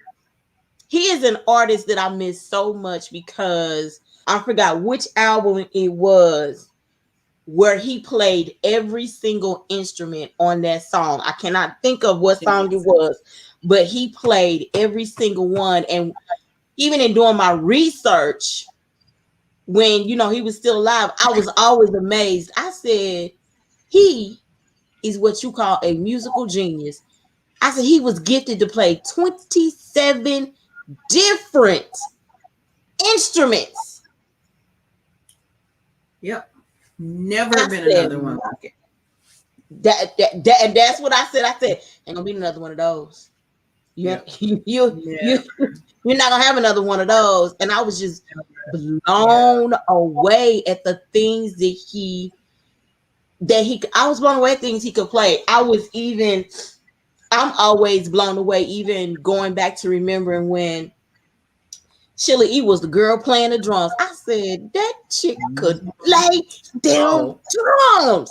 She's cold. Yeah. I said, she was cold as ice. Yes. I said, just to think of the talent that was back then. And I know people, you know, the millennials, they have their talent now, but it's like, I remember some, I guess it was in one of the plays, you know, I was watching my dear. She was talking about talent. She said, when you got raw talent, you don't need no music. You can sing, you can play, you can do whatever. When you got raw talent, you don't need none of that. And I said, that's what folks are missing today. Some of them. You don't have that raw talent. Even to just listening to Jennifer talk about her taking lessons. And I was just like, oh, she just take lessons. But when she did her interview, she said, no, she said they tried to get me to take piano lessons when I was little, and I was doing good and it started, and I stopped because that wasn't my thing. I wanted to sing, and I could really sing. But to just listen to, because I was wondering when I went to the movie, and I said, is she really playing that? And to hear her say that was where she started, was she went and actually took lessons so she could literally play, because, and she said, Miss Aretha played. So I needed to play. I said, well, I heard that. I said, well, she wasn't bad about playing. I said, she could play. I said, now the rest of the movie might have been not well, as y'all people say. I don't know, because I was never in her life like that. But what I know is that girl played the part the way that lady told her she needed it to be played. I said, and she played what they wrote for her to play. Now, if they didn't write all the other stuff that she went through, maybe Miss Aretha didn't want everybody to know everything she went through. You know, some people do know how to KMS, keep their mouth shut and not tell everything. But she gave you enough to know, you know, how she got to where she got to. Yeah. And I think, to me, that's sometimes that's all you need to know, is how a person got to where they got to. You don't need to know all the ins and outs, because some of the ins and outs may devastate you. Yeah. And Aretha was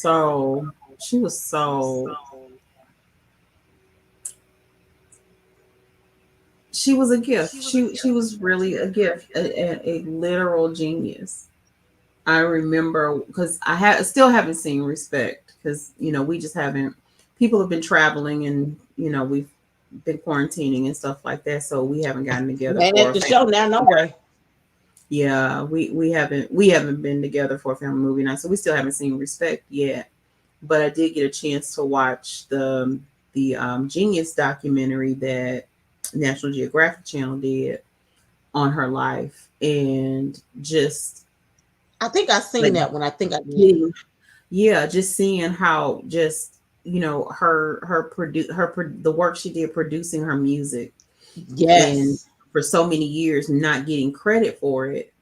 But you know, her just the way that she commanded respect in her career, and, you know, just the talent that she had, you know, her life dedicated to the music. And I remember, it was so goofy, but one of my favorite performances of hers was when she subbed for Placido Domingo and sang that song in Italian at the Grammys. Oh, I watched a video of her singing that. I was like, oh my God. I remember that night. I remember, because I until recent years, I used to faithfully watch the Grammys because I loved them. I loved it. And when I remember when it started, I'm watching it and I'm thinking, what the heck is this? What is she doing? That's what I said. But and the more I watched it, I'm like, are you serious? This woman is out of control. Completely of control. Yeah. So I don't feel bad telling people I watched every hour of her funeral. Yeah, I don't care nobody. I done went back and watched it again because I wanted to hear I didn't listen to. I listened to the musical people that I wanted to hear, because, you know, I couldn't watch Shaka, who didn't know not damn word of a song that she was singing with that fan. Girl, I was too through. I say that. No, why y'all have her sing that? Y'all know doggone well she don't know nothing about that song. Y'all really not have done that. Every minute of it. When Shaka I watched all 11 hours, 8 hours, however long it was. When Shaka got up there looking a little twisted, at church.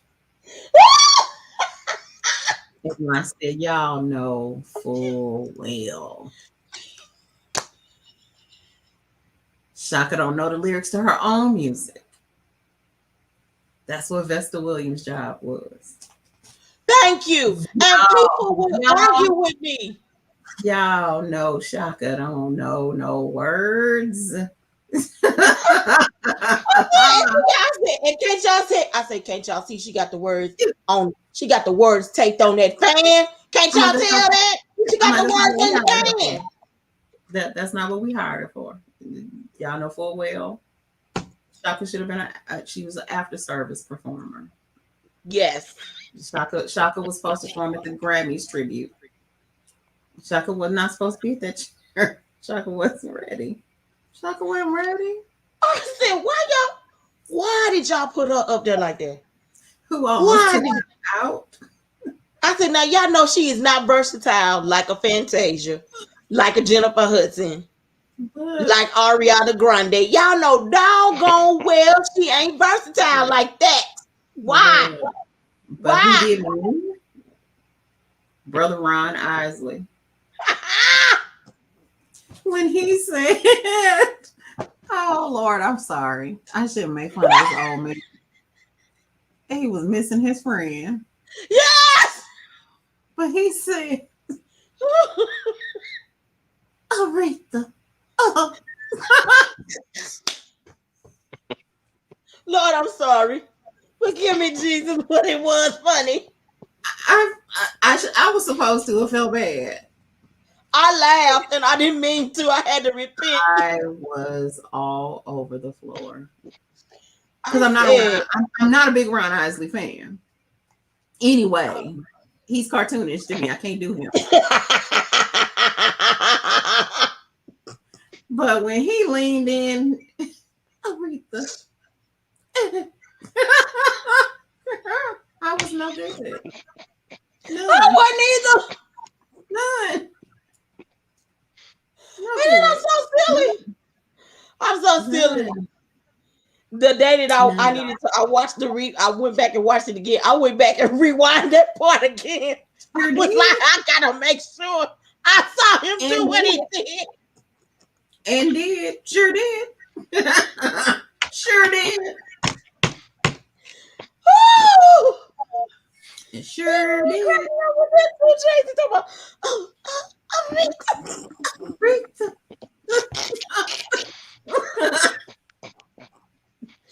Lord, forgive me, Jesus. I know that it's not funny because he missed the thread. Right. He didn't lean into the casket. He was singing. And I don't even know why. I don't know what it is that he was singing. I don't either because I was too busy laughing. But Ron wasn't ready. No, he wasn't ready either. He was not ready. He was not ready. It was just some people. It was just some people that you should not. I mean, they weren't ready. And the man that did the eulogy didn't do no good. He didn't do no favors either. He made everybody mad. Yeah, I'm trying to see if I can get this video. I may not be able to get it. I was like, well, okay. I said Ron Isley, Shaka Khan, and the man that did the eulogy. Yeah, I said, well, he done made everybody mad. Yeah. No, brother. Tracy, right? He didn't lean into the casket. It's just the way he was leaning over. Girl, the way he leaned on. I don't know I can't recall if it was a podium or a handrail or something. I can't remember. I can't remember either. But it was just the way. When he let out the Aretha, it was not fair. It wasn't. It shouldn't have been funny. It shouldn't have been, but it was. It was hilarious. And I'm twisted up like that because Brady and I don't know if he remembers, but at my dad's funeral, there was so much to laugh at. And I count it as a gift that the Lord always gives me something. Because I don't know, when my dad's funeral turned into a concert. Oh, what? And my dad concert. was a singer. You know, my dad was not a singer, you know, by any A stretch. concert? Brady over there cracking up. It wasn't a concert. Mm-hmm. Okay. I remember it took a turn. It was like in a movie. It just took a very sharp turn. It was Probably about halfway. It's probably like halfway through, I think. Yes. It was so weird. So let me take you back. Look, let me take you back down this road with me. So back down memory lane. When my dad passed away suddenly, unexpectedly. And so we had to kind of gather our minds together to get down south for this funeral. We went down south. What should have taken maybe 8 hours for us to get down south took like about 15 hours. Because my uncle, who I love him dearly, Herman Farrell, is my dad. My dad is gone, so he's my dad, my daddy for real. And he and his wife were like, you know what? Nope, y'all not gonna drive down there. We're gonna drive you down there. It took almost 24 hours to make a trip that me and Brady made all the time in about 8 hours. We finally get down there. The whole day? I don't think you didn't go to the funeral home with me. Initially. Did y'all get lost? I think so. Yeah, I did. Oh, did you go to the funeral home with me when Aunt Ella told me I needed to keep an eye on Valina? Because because she was going to touch up that one lady. Look, whose name I can't remember. They were gonna fight at the funeral. Look, she waiting on the lady that I will not grace with calling my stepmom. She was married to my dad. They were divorced. They had been divorced for many. They had not been divorced. They had been separated for 13 years and never divorced. And my aunt was ready to fight.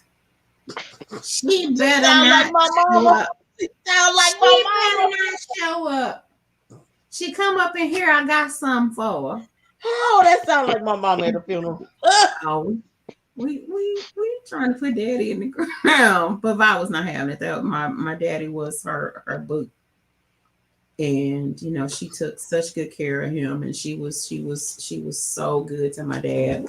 And my stepmom and my dad, it wasn't that they had a fight because my dad wasn't a fighter.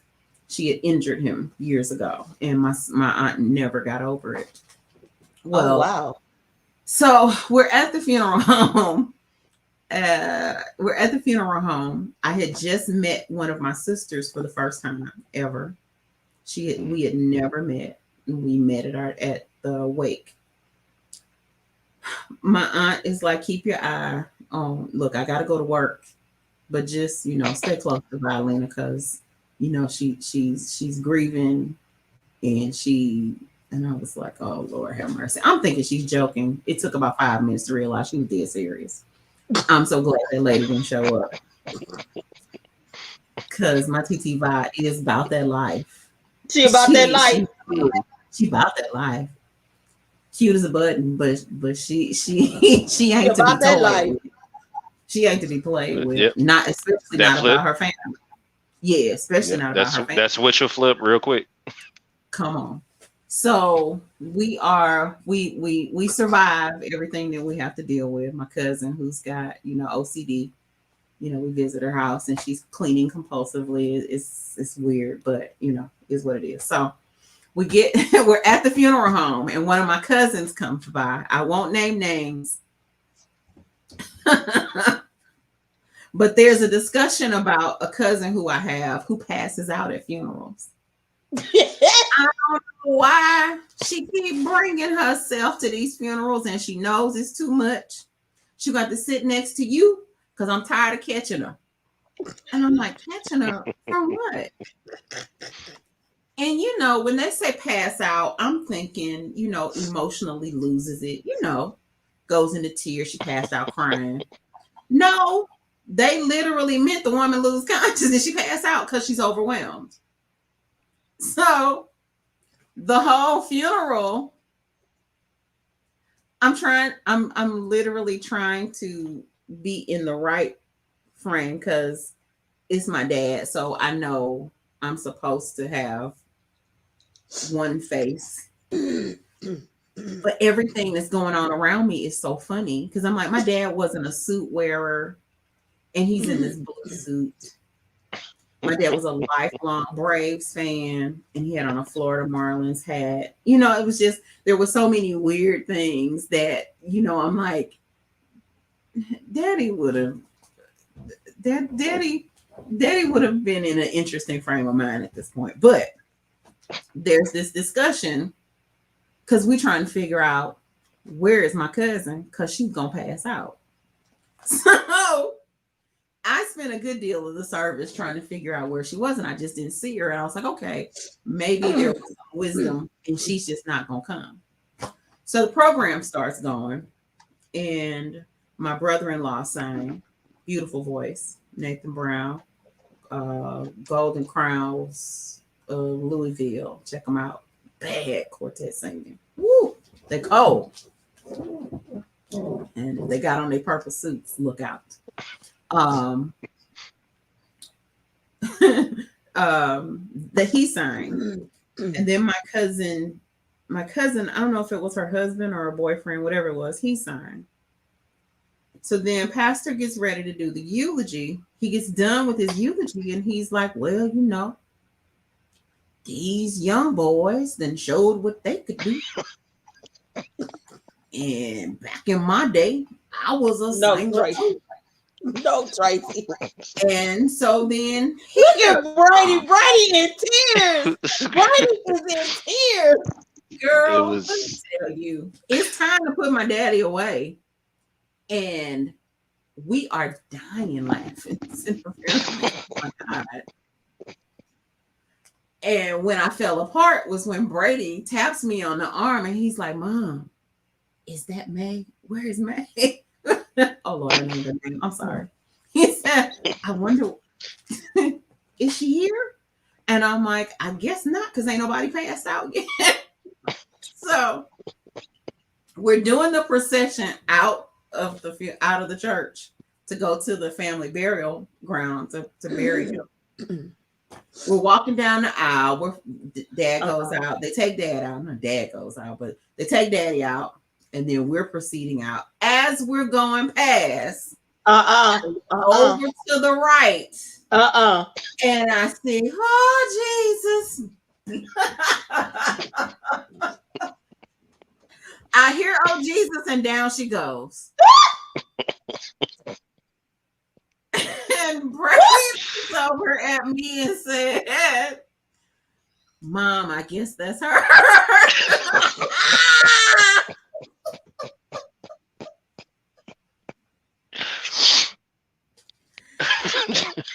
And so I'm walking behind my dad, making his final trip. And y'all kept on going, right? Y'all kept on going, right? I think it's a game because we got to get over here and get him in the ground.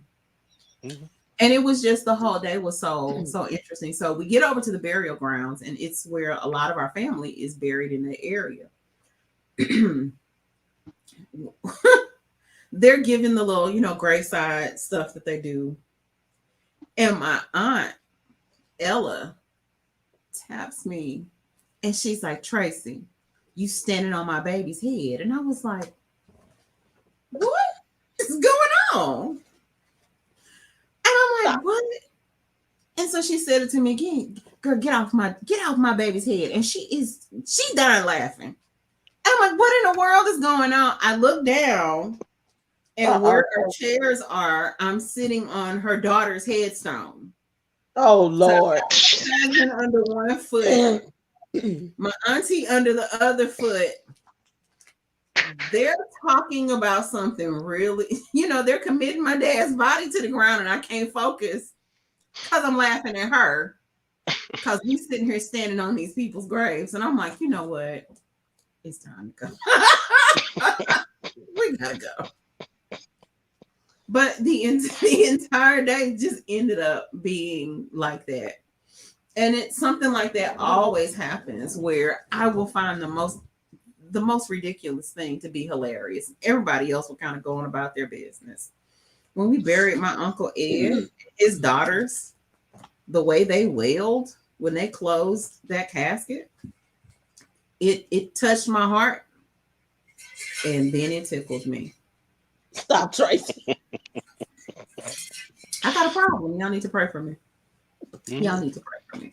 It's why I don't go to funerals now. I think I've been to 3 funerals in my entire life. No, 4 funerals. I'll take that back. And each time I had something that I laughed about, except for this last one. This last one was different, but every other one, I just found something to laugh about the entire time. The first funeral I ever went to was the first time I ever saw a lady with that you know that thing where they sound like a robot because they have a hole cut in their necks. They were smoking cigarettes. Oh yes. So my very first funeral was the first time I'd ever met somebody that used one of those, and it was the most jarring thing that's ever happened to me in my life. Me and Carlos laugh about it every time we're there. This lady came up and she started talking, you know, just drumming up conversation. She's like, "Hey, baby, how you doing?" And I'm like, "Oh my God, what is going on?" Just in fear. Poor Brady. Poor Brady didn't know what was going on. And then she was just sort of staring at me, and at this point I'm laughing. Like I have no control over it. I'm just laughing because I cannot process what's happening right now. And Carlos is sitting there hitting me on the shoulder like, "Bro, stop." And he's like actually trying to hold the conversation. I'm like, I just cover my face and just walk away. Yeah. Because I had nothing to contribute. Yeah. And it's something because I know I went through a season, you know, in ministry where we just had a lot of funerals back to back to back. And I really do believe that I was graced, you know, with the ability to deal with these really tragic losses in a way where I didn't have to be damaged, you know, from the things that, you know, from having to, you know, being able to be there to be of support to the family, to be there to, you know, be of encouragement where I'm at least uplifted a bit. So that I'm able to function in whatever capacity, you know, that I'm needed. But I know I won't be ushering. I won't usher a funeral. It's too much work. I'll help and tend to the family, but ushering at a funeral because there are people who are just, you know, they're overwhelmed and overcome, and those people are actually easy to usher. But there are some people who they're giving you the show. And so they're much harder to handle. It's harder to handle somebody that's falling on purpose. And if you've ever ushered, you know the people that are passing that are falling on purpose. Yeah. Because they just about break you. Yes, we've had several ushers that have had sprained arms, that have had sprained necks. Because people have fell on big people too. Not always big, but they have fell on purpose. They wouldn't let you. Yeah, we've had all that. And I'd be like, you know what? I'm gonna let you fall. If I see that you go, I ain't finna fight with you. If you go there, you go down, you go down. If you're in the spirit, you get up and be all right. Yeah. And it's not fair because the family is really trying to process what they're going through. Right. And you have this person that's there for the show because you sometimes you get into that back and forth of who gonna be the loudest, who gonna have the biggest fit because that's the person that missed them the most, I guess. I don't know. I don't I'm like, I don't get it. But no, yeah. I dealt with that when my mom passed and it was me and my adopted sister, and so we, you know, made all the plans and stuff. We had a fight in the funeral home. I went off with the people, went off on the family folks in the funeral home.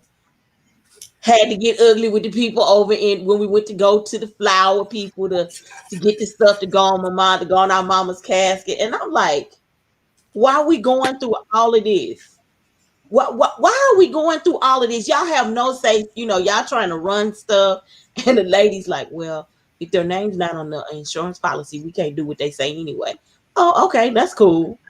You know, we get to the funeral, you know, the man trying to tell the people to line up and they want to argue about it. And it's like, no matter how you put this, I'm her daughter. She didn't give birth to me, but the papers say I'm hers. So guess what? I'm gonna be first, whether you like it or not. So we're outside trying to line up, and the people just arguing. I'm crying because I got my mom and my daddy, my real parents, each on one side. I'm hoping they're gonna get along because that didn't go so well. Because my mother, she about that life too. She used to be about that life too. And so she done threatened the man to get him down here.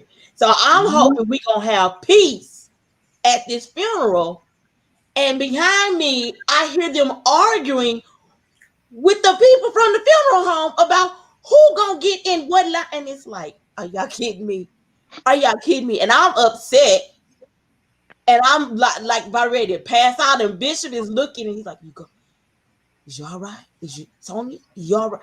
And I can't say nothing. And all you hear back is people arguing about, well, I'm the sister, I'm the brother, and we should be in line. I'm like, how y'all telling the funeral director what to do? Just get in the line. Shut up.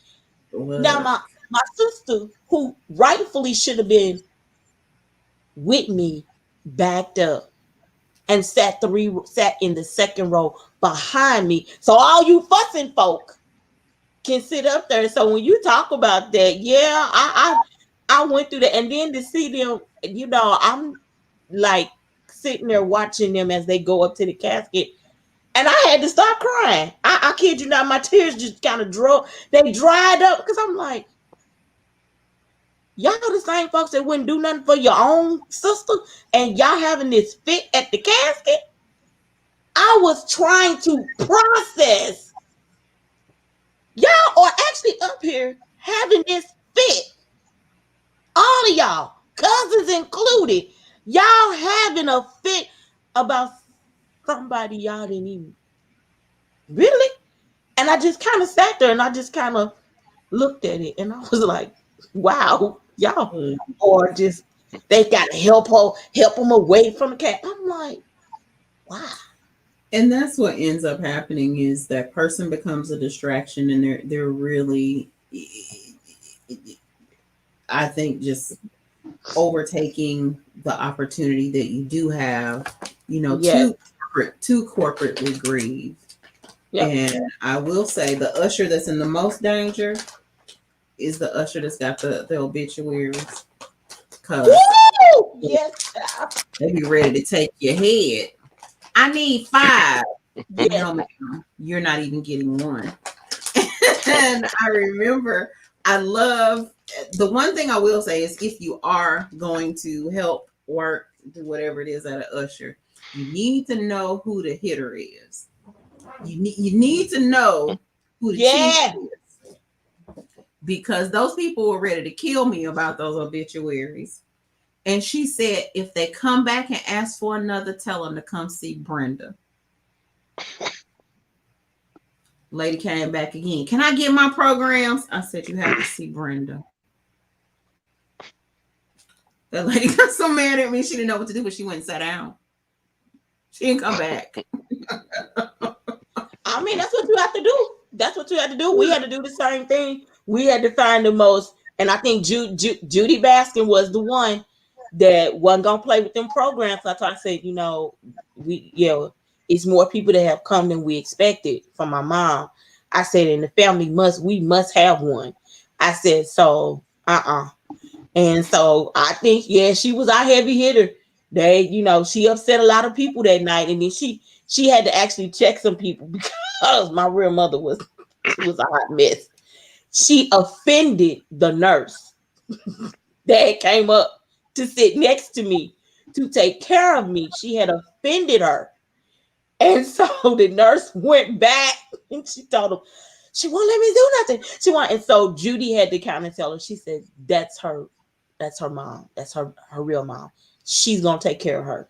You ain't got to worry about nothing. She got her tonight. If nothing else, she has her covered. So you don't have to worry about her.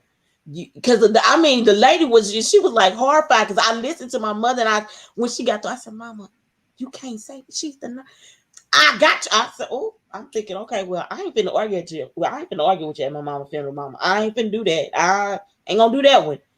But I was just trying to tell her, she's supposed to, So they got an understanding back there. Judy got them the understanding that they needed, and the nurse she was much better after that. She's like, well, I don't know. She said, yeah, she got it. You ain't got to worry about it. Just give her whatever she needs. She want a box to clean that. Because apparently she came back there with this big old wide brim black hat on and this yellow dress and told them in not so nice words that she needed a box to clean that.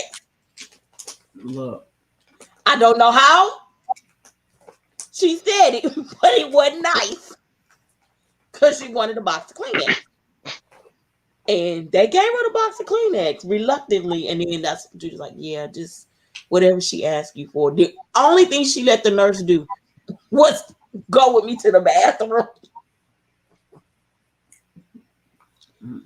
I said, you know what? Y'all ain't gonna worry me tonight. But then I couldn't laugh at it. But now I can look back and you're right. It was just some funny. It was some funny moments during the funeral. My mother's friend was funny. Her best friend was hilarious. She got up there and y'all talk about services taking a left. She was supposed to sing a song, lead a song. She got up and gave a 15-minute dissertation before she led the song about why we were wearing a color blue and talked all about the relatives in the family and what they didn't do. I was like, we didn't ask you to do that. You just supposed to lead the song. How we get a 15-minute dissertation out of you? So me and my sister talked about it later. I said, what was wrong with Lornell Griffin? I said, why did she get a dissertation? I said, why did she go off on him? She said, that was mama's friend. She said, all I could do was sit there and laugh. She said, because I thought it was highly funny myself. She said, I just couldn't believe it. I said, I couldn't believe it either. I mean, she went. I mean, she talked so bad about. I didn't mean to laugh, but I was bugging up the way she talked about them so bad. I said, yeah, funerals. It goes down at funerals. It does. It really does. And I'm just, I be wondering, if other people. I be wondering, do white people have the same kind of stuff we have at our funerals? Do it be funny? Cause some of ours be funny. Well, all I can say is the white funerals that I've been to, they're too quick for shenanigans. I was wondering, Tracy, are they really quick funerals, or are they, long enough to have shenanigans? Look, we drove down to Kennett to support Greg when his mom passed. The drive to Kennett is 5 hours. The funeral was about 20 minutes. Wow. And the graveside burial was the burial service was pretty interesting as well. But yeah, I think just because people are dealing with such raw emotion, it's like the perfect place for a shenanigan that at some point is going to be funny. It may not be funny in the moment. Right. But it's funny later. At some point. Mine was funny later. It wasn't funny in the moment, but now that I look back, that funeral was hilarious that night. I'm like, definitely. And then the graveside was it was a mess too. Because we get to Jefferson Barrack, they had an argument. It was just like an argument about everything. They argued about going to Jefferson Barrack, and I think at one time I called them, that N word, and told them, y'all ain't gotta go. I don't care if none of you go. Me and my sister can go. And her friends. Y'all ain't gotta go. It makes no difference. You ain't gotta go. So then they looked at me. Don't be disrespectful. I don't care. Y'all have gotten on my nerves at this point. We have fought about this stuff. It's just too much. So then when we got there, they argued about, well, who is sitting in the chair? Ain't none of y'all sitting in the chair. My sister's not gonna sit in the chair. Y'all ain't sitting in no chairs. Stand up. Yep. It's 2 chairs. One for her and one for me. Y'all ain't sitting in no chairs. Stand up. Yeah. Well, the hour has gotten late. I know, but y'all helped me get through a lot of my hard work. I appreciate it. Well, bless the Lord. Couple topics I had wanted to talk about quickly. just because I found them curious. We will. We were. I haven't had the opportunity to go back and do the researching that I wanted to do to see what it was all about. But this fine crew of people made their way back from outer space. Oh, they did. They came back right here. I went near outer space with him, but yeah, 4 civilians. Oh, That's crazy. Just out there. I really got excited when I saw there was a black girl on there with them. I'm like, oh, okay. What they do? see, I told you you should. Didn't we talk about this the other day? Let me be Jesus. Some of them people wouldn't have came back though. Some of them wouldn't have got left up there. We need you to stay and figure it out. I mean, we need you to stay and figure it out. Some of y'all can come back, but some of y'all can stay. We need y'all to figure it out. And then, of course, the story that's had all of our news tied up. The young lady whose boyfriend killed her. But the story about Gabby Petito. And, you know, I pray for her family. You know, if they're able to get justice and get closure. But it was a bit concerning for me that they don't do that again. I hate to get into the racial politics of the conversation, but it seems that there's a cycle of us having these missing young white girls, and it becomes national news. Yep. And I just want things fair, you know. It just seems like things should be equitable. Things like things should be even. And it seems like maybe sometimes, you know, the national story might be the black person that's missing. Yep. You would think.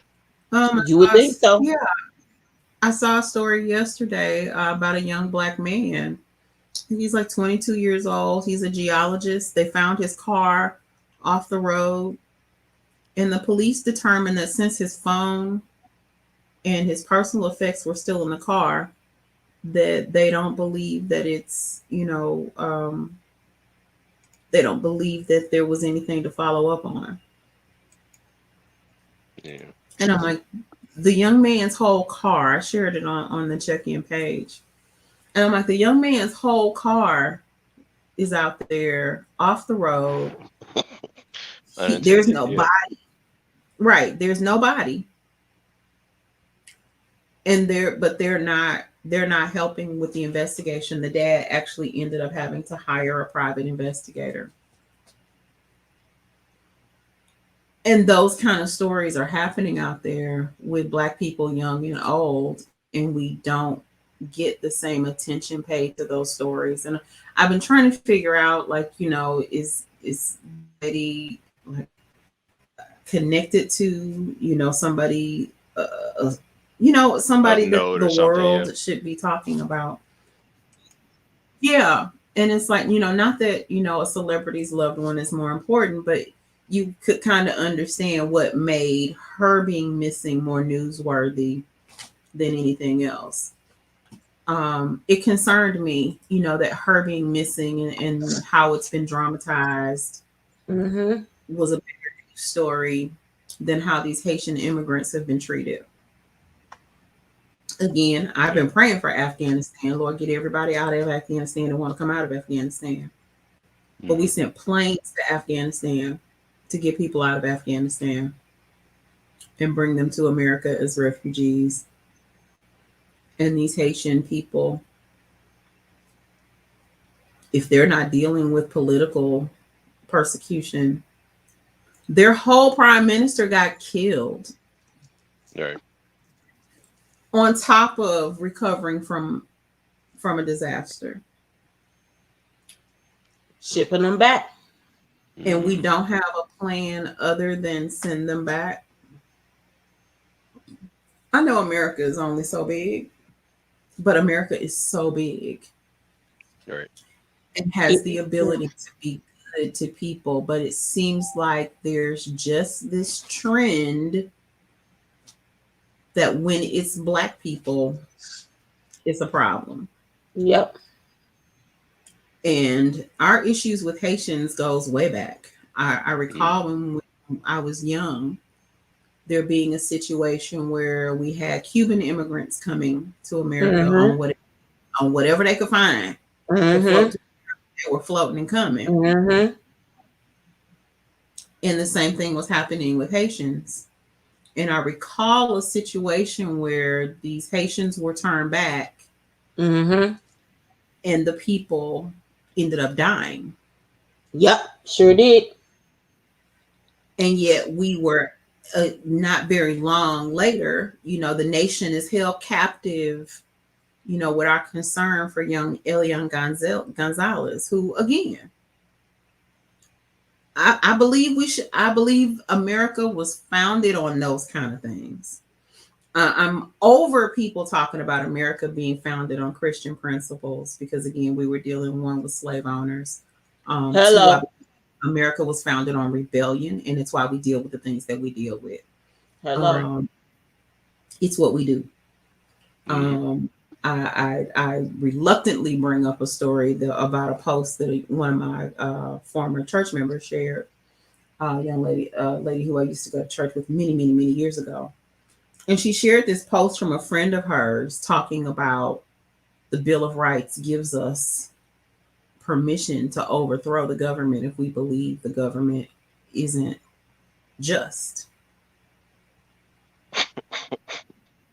And I thought back to this was the very same woman who had really horrible things to say about Colin Kaepernick taking a knee, who had very horrible things to say about the Black Lives Matters protesters. Oh, but if you agree with what their problem is, then it's okay for those people to actively overthrow the government, not just protest. And I think we're at a place where things have reached such a hypocritical space. And I don't really worry about what the world does, but I really do get concerned about the things that people who are a part of the Christian church do. And when we have believers satanizing people who are peacefully protesting and canonizing, sainting people who literally were bloodlust looking for people to kill. And it's just, I don't know that America really understands the depth of the race problem that we have. But I want to, just put in a plea in a few words for, those of you who pray definitely. But we also need to be doing the work and having conversations. And I've been praying for the patience to not be angry as we're having the conversations, but that we really get to the place where we are able to have those conversations. Because to bring it full circle, to getting back to what we were talking about with Big Brother, people not knowing how to have the conversation put people in a bad situation because they could see that the Blacks were working together. But I think not really being comfortable with how to talk about Black people working together kept them from addressing the game moves that they saw being made in front of them. And so I think we've just got to get to that place where we understand how to be able to hear people that we disagree with and have a reasoned, thought out response that's ready. Because I think we're at the place where we have to stop just walking past things, but also emotionally outbursting because of it as well. Mm-hmm. And I'm not talking about protests and uprisings. I support Uhuru, do it. But I'm talking about the one-on-one conversations that are going to be necessary for us to get from point A to point B. The reason that really hits home for me is the lady that posted that post passed away this morning. Oh, dang. Wow. The soul of our nation, I think, is at stake. I don't think the Lord killed the woman because she shared a post. Right. But what I am saying is, wow, before I go stand before the Lord, I want to make sure that my heart is right where race is concerned. I want to make sure that my heart is right concerning my brothers and sisters who are of a different race, who have a different political persuasion, who have a different outlook on life, who very well may hate Black people to the core of their being. Lord, what's my heart posture supposed to be concerning those people? Because I know you hate sin. And I know I don't like sin. I don't like racism. I don't like the effects of it. I don't care. I don't care for how it's done, but what's my stand supposed to be concerning your people who are steeped in this thing and they're in it deep? I don't know. But I do know that I think we've got to get to the place where we're not afraid to have those conversations, but that we're able to have them in a way where we're trying to comprehend where the people are and see if we can find that place where they got jacked up. And many times they're not going to listen, but I still think it's important for us to be able to hear where they're broken, hear where it's jacked up, and do what we can to help those that we can. I don't know. Nobody wants to have that conversation. I think they do. I think people just don't know how. And so many times when it's time to have the conversation, it ends up in a battle. Like tonight, I was watching one of my favorites, Berean TV, and they've been going back and forth for hours about the same thing. And it's because people are talking, but they're just talking their talking points and not really trying to get to that place Understanding. Of, okay, I see what you said here. I see what you said here. And I don't understand why you're saying that. When I finally logged off, like I said, they've been on there 7 hours. 7? 7 hours. That's a full day of work. And they were starting to get to the place where they were dealing with specific things and going line by line. But I think we've got to be committed where racial justice is concerned. We've got to be committed to be willing to have those conversations when we do encounter people who genuinely don't know and who genuinely want to get better, who genuinely want to be right in their spirit. Right. But it's a work. It's not going to be easy. And I think it's going to call for some different mindsets on all sides of the issue. You know, we talked about it some time ago. And I remember the story about the young black man young black guy, young kid, and he ended up killing this man because he called him a nigger. Yeah. And it's like, I understand racial frustration. I understand, but we can't let the darkness take us there. Because he's going into a justice system that don't care nothing about young black men. Nothing. It's been waiting on him his whole life. Mm-hmm. And so I just, I guess I just want to challenge us. We know things are going to get more difficult as we progress on the timeline that we're on. Things are going to get more complicated. They're going to get more difficult. And I think it's going to be all the more important as we see things getting worse, that people who are able to be thoughtful and process things and really want to work through issues, that we just have a very sober-minded approach to things. And yes, you're going to be angry.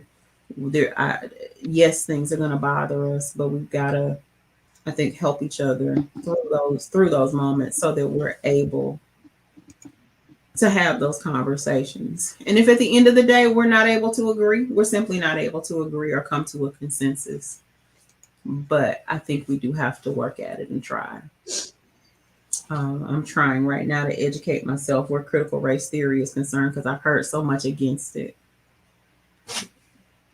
that I'm like, I hear you talking against it, but the things I've heard are true. So I don't I don't know how to have a conversation with you saying something different, because the stuff I've heard thus far, I believe to be true. And so I just want to leave out challenging us. I know that where conversations around racial justice are concerned, it's complicated, but I think it's worth the battle to keep your head straight, keep your mind focused, not let yourself be overwhelmed by it. Stand strong, because we're going to probably have some more Gabby Polito stories. And we're probably going to continue to see, young Black thug stories. But hopefully at some point, we will start to experience the equity that we've been praying for, I suppose, is where I am. So I hate to leave out on a note that sounds less than hopeful. Right. Look, I hate to leave out on a tangent that sounds like it's headed to a fatal place, but I don't think we can lie either. I think we know that things are difficult, that there's some complicated things happening, some very, very complex situations happening. So I will do my best to be a little more prepared to talk about Elon Musk and this flight. And if Elon calls you, Brady, are you going? Oh, 100%. Wouldn't even think about it. Lord, Brady, you gonna have to pray, because they may decide to leave. You may be the one they decide to leave up there. Then me and Tracy got to get the little bitty bishop and get on a ship and come get you. Look, this is America. Of course, he would be the one they left. We just 100%. Got there talking about it. Yeah. Look, believe I've already planned this. It's all good. I watched The Martian. It's fine. I'll figure something out. Oh my God. And that's basically what happened. They just left him out there. I'll figure it out. If Matt Damon can do it, I think I could figure it out. You know what? I agree, son. I got faith in you. I got faith in you. I got faith in you. Was that Matt Damon? Or was that was Matt Damon, The Martian? Yeah, that was Matt Damon. Okay. Yeah. It's like it's one of them. I can't remember which one. Yeah. So as you ask you, would you go? I already told you I wouldn't go down the street with Elon Musk. He looks like he eats Black people. That was my sentiments. I'm like, I ain't going nowhere with him. No, Elon Musk looks like he lives on blood cocktails. He looks like a vampire to me. Yeah, I'm like, nah, I ain't going with him nowhere. Nowhere. You can't take me nowhere. No. You got enough money in the world for me to go. I'll babysit for you while you're gone, but no. I'll watch your little baby with the weird name, but no, I'm not going. I'll drive your Tesla while you're gone, but no, right. I'm not going. I know. I'm all for it. I'm all for travel. So if they say space, I'm going. They say Wyoming, I'm going. Well, maybe not Wyoming, but Yep. So some other made up state.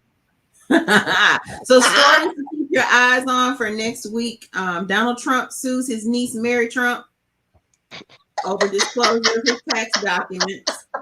Hopefully by next Wednesday, that will play it out a little more for us.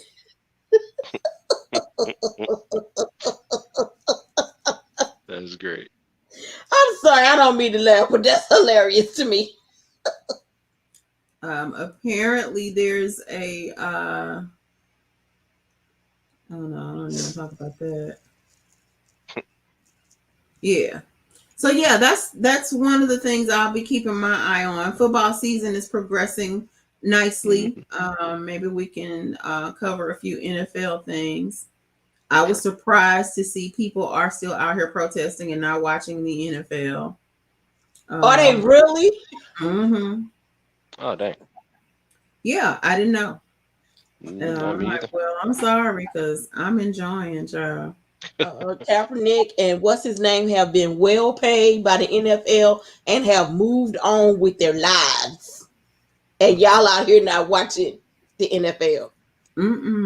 They're watching college ball though, so I mean,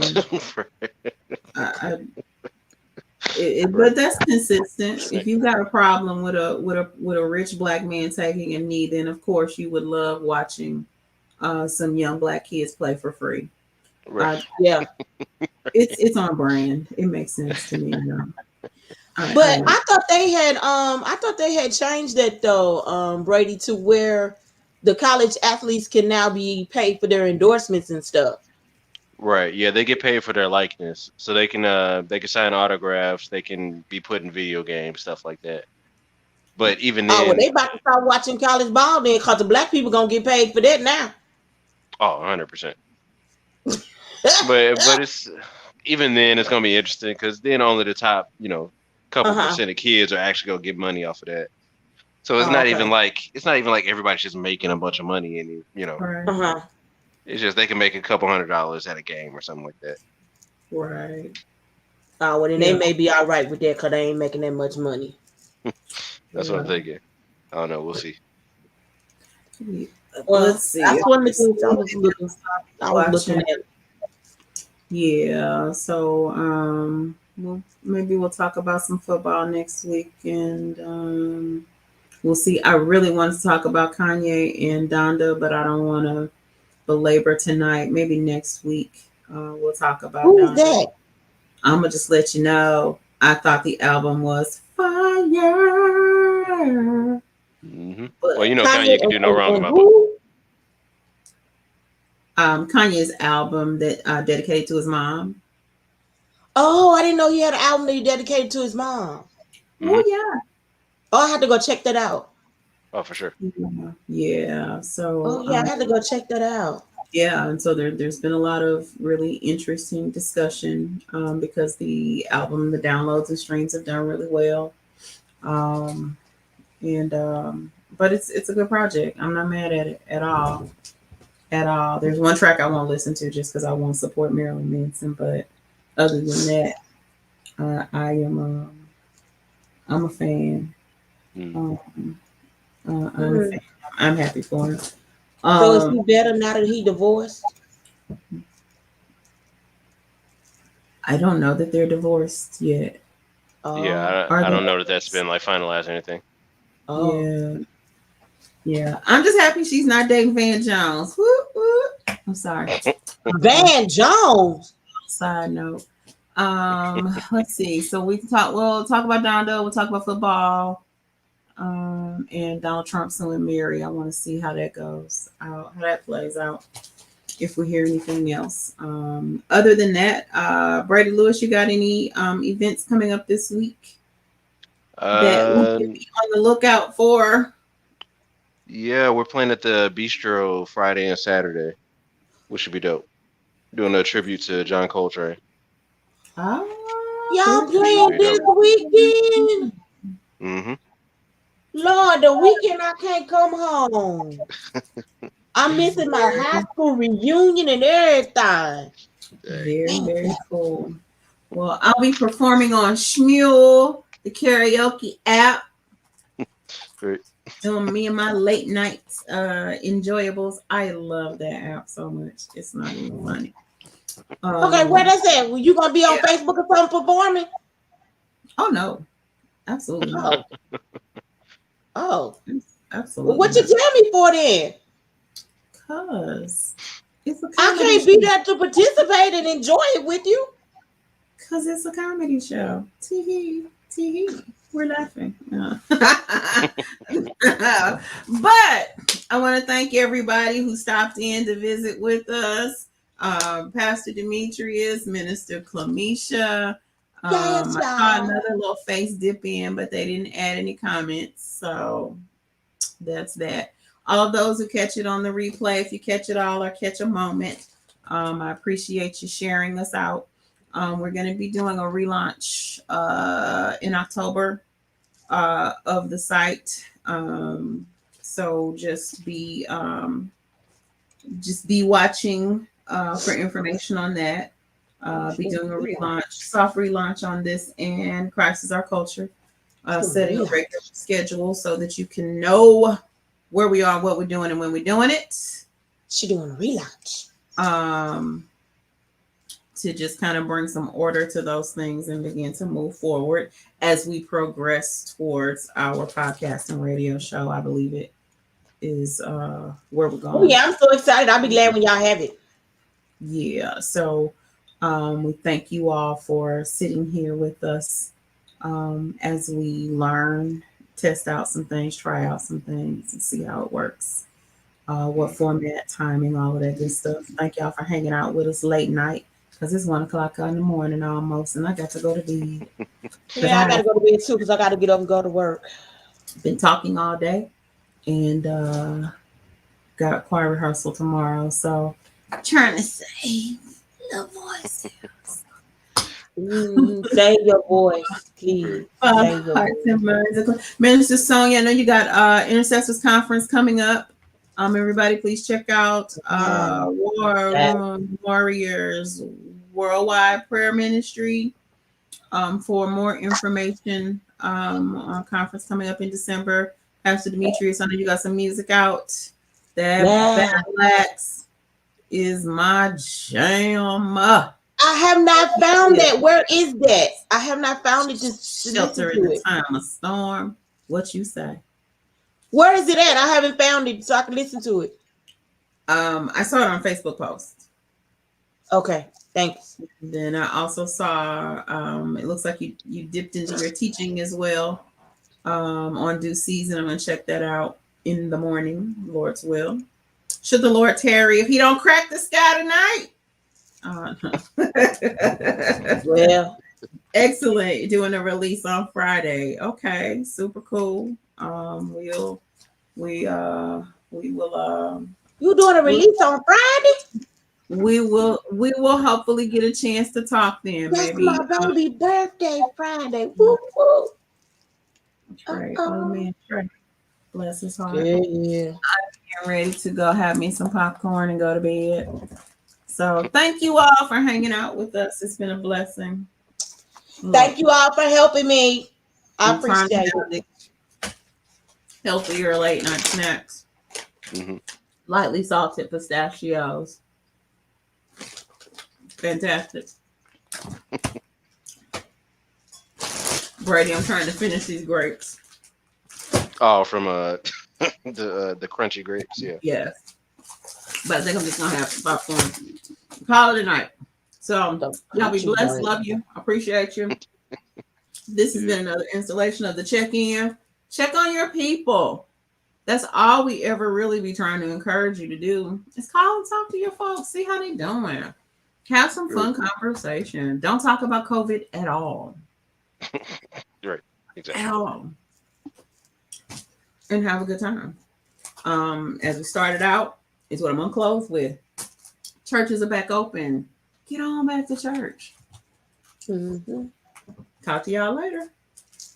Deuces. Good night, Prophetess. Thank you for hanging out. See ya when my thing gets on the camera.